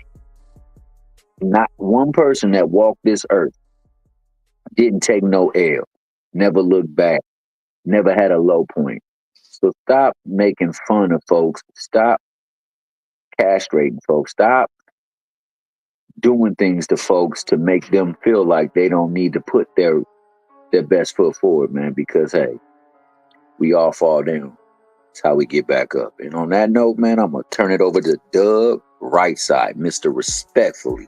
Thomas, I got to ask you real quick. Same question. Would you jump on and I don't know, like Nick said, he don't have too much information about it, but ancient civilization show. And only reason, because I know my brother Crypto, Cash Crypto, shout out to Cash Crypto. Shout out to the big brother Cash Crypto, man. You know what I'm saying? I know you got a lot to say. But if we want to do a show, and yeah, it ain't if we were to, it's when we do a show about the ancient civilization. Would you have any knowledge on it? Would you be interested in it? You know what? I always speak on anything, man. And if I don't know, I say I'm uninformed on it, but what I think would be so. So I don't have a problem. You already know that, man. That's a bet. That's the bet right there. That's all we need to know. And man, T Hill, man, I appreciate you. Nothing but love and respect, my brother. Nothing but love and respect. Hey, shout out to Tijuana, shout out to Jalisco, shout out to Chihuahua, shout out to my Cash Crypto. Nothing but love and respect for my main man, Dub, right side, aka Mr. Respectfully. Nothing but love to Supreme Ala Sheik, aka Big Supreme. Nothing but love to my main man, Dank Father. And nothing but love for chat, dog. I'm up out. Hey, much love and respect, my brother. Much love and respect. Man, hey, look, we 3 hours in, you feel me? We 3 hours in. Cash. I'm talking to you directly. I apologize, my brother. I apologize. I held it up tonight. I held it up because our brother Marky Dan, he said he couldn't do it tonight. But damn it, we're gonna do the Ancient Civilization show. And the reason we gotta do it is because I love talking about history. I love talking about the past because you can only learn from the past so you don't repeat the past. And so we gotta have that show. We have to have it. But at the same time, you know what I'm saying, Cash? I got you, bro. And I'm definitely gonna make sure we have it. We're gonna shoot again We're gonna shoot for the stars tomorrow. You know what I'm saying? We shooting for the stars. If we get to the moon, then damn it, we good. You feel me? Ho. Put the link back in there, man. Put the link so I can play POP. Hold it down, man. Put the link back in there for me one more time, man. I went and looked for it. I couldn't find it in the POP. Hold it down. You know what I'm saying? Put it back in the chat for me real quick, man. If y'all don't, I think Gertz put it up there the first time, man. If you got it, Gertz, put that link back in the chat. Shout out to my brother Dankfather, man. Dankfather a real one. And the reason Dankfather is a real one, man, is because Dankfather been rocking with me, arguing with me for the longest for Devin. And even when these imposters, I'm calling them imposters now. That's how far I done made it tonight. I took a couple shots. I took a couple shots. So I might be out of order saying that. But these imposters then got up here and they think they're going to, man, stop it, man. Real niggas understand. And Dank is real. You feel me? An original. And we're going to do it this way. Hold on. Let me go ahead and catch that link right there. There you go. Gertz put it back there for me. Let me go and catch that real quick so I can play that shit, man. Hold on. Let me do it the right way. I apologize for being long-winded. Y'all know how I am.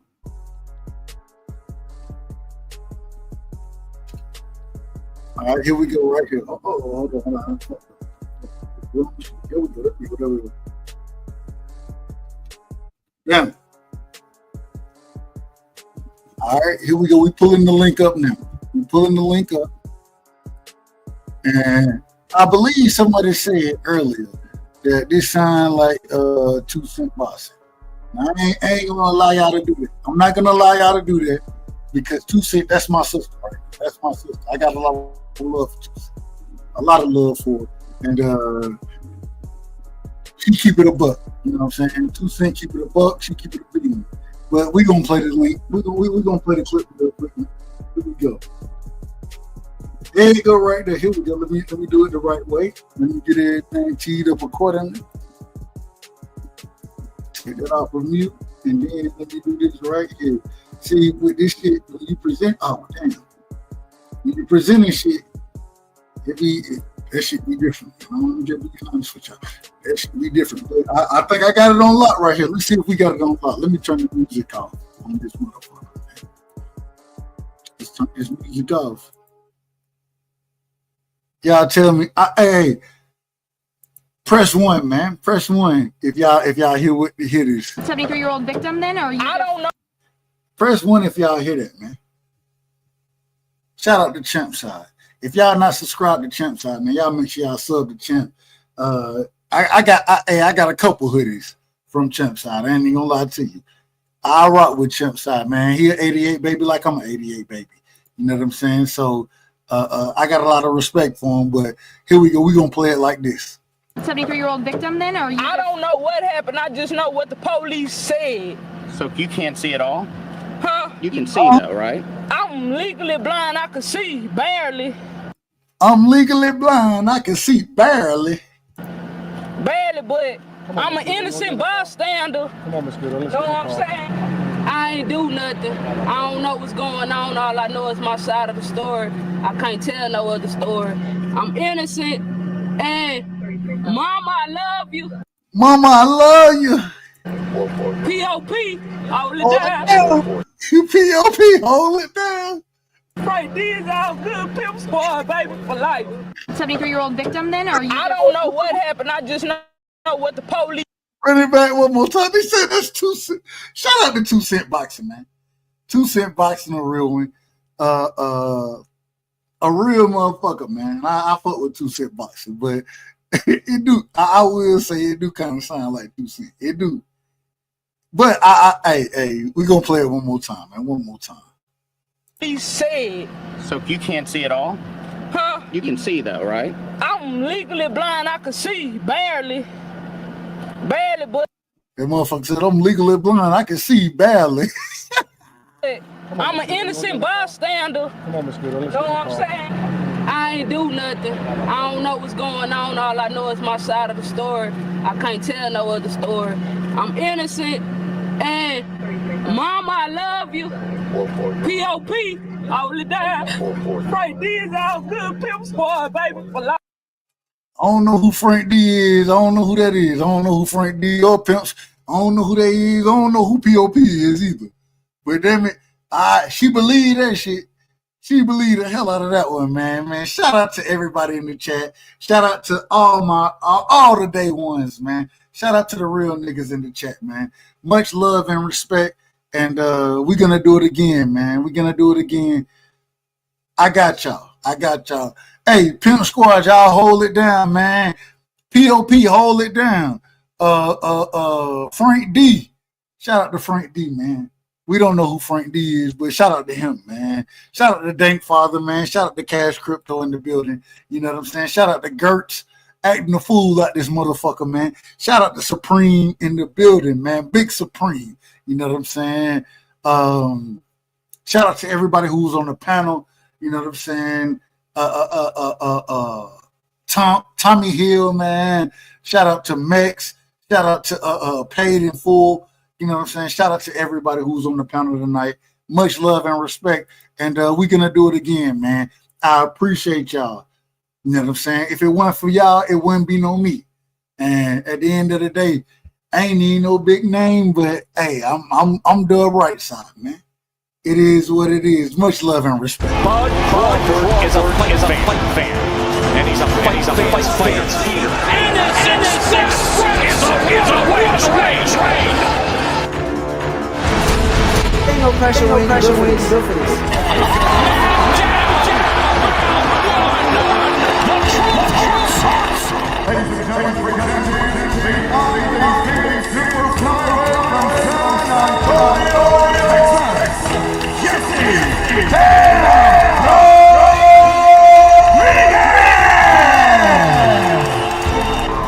The universally recognized, undisputed lightweight champion of the world, Devin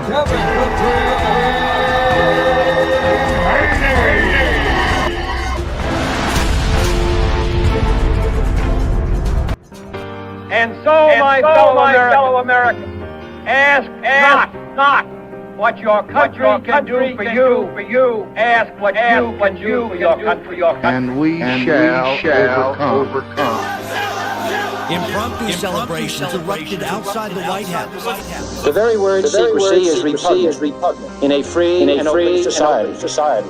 And we are as a people inherently and historic opposed to secret societies, to secret oaths, and to secret proceedings. For we are opposed around the world by a monolithic and ruthless conspiracy that relies primarily on covert means for expanding its sphere of influence.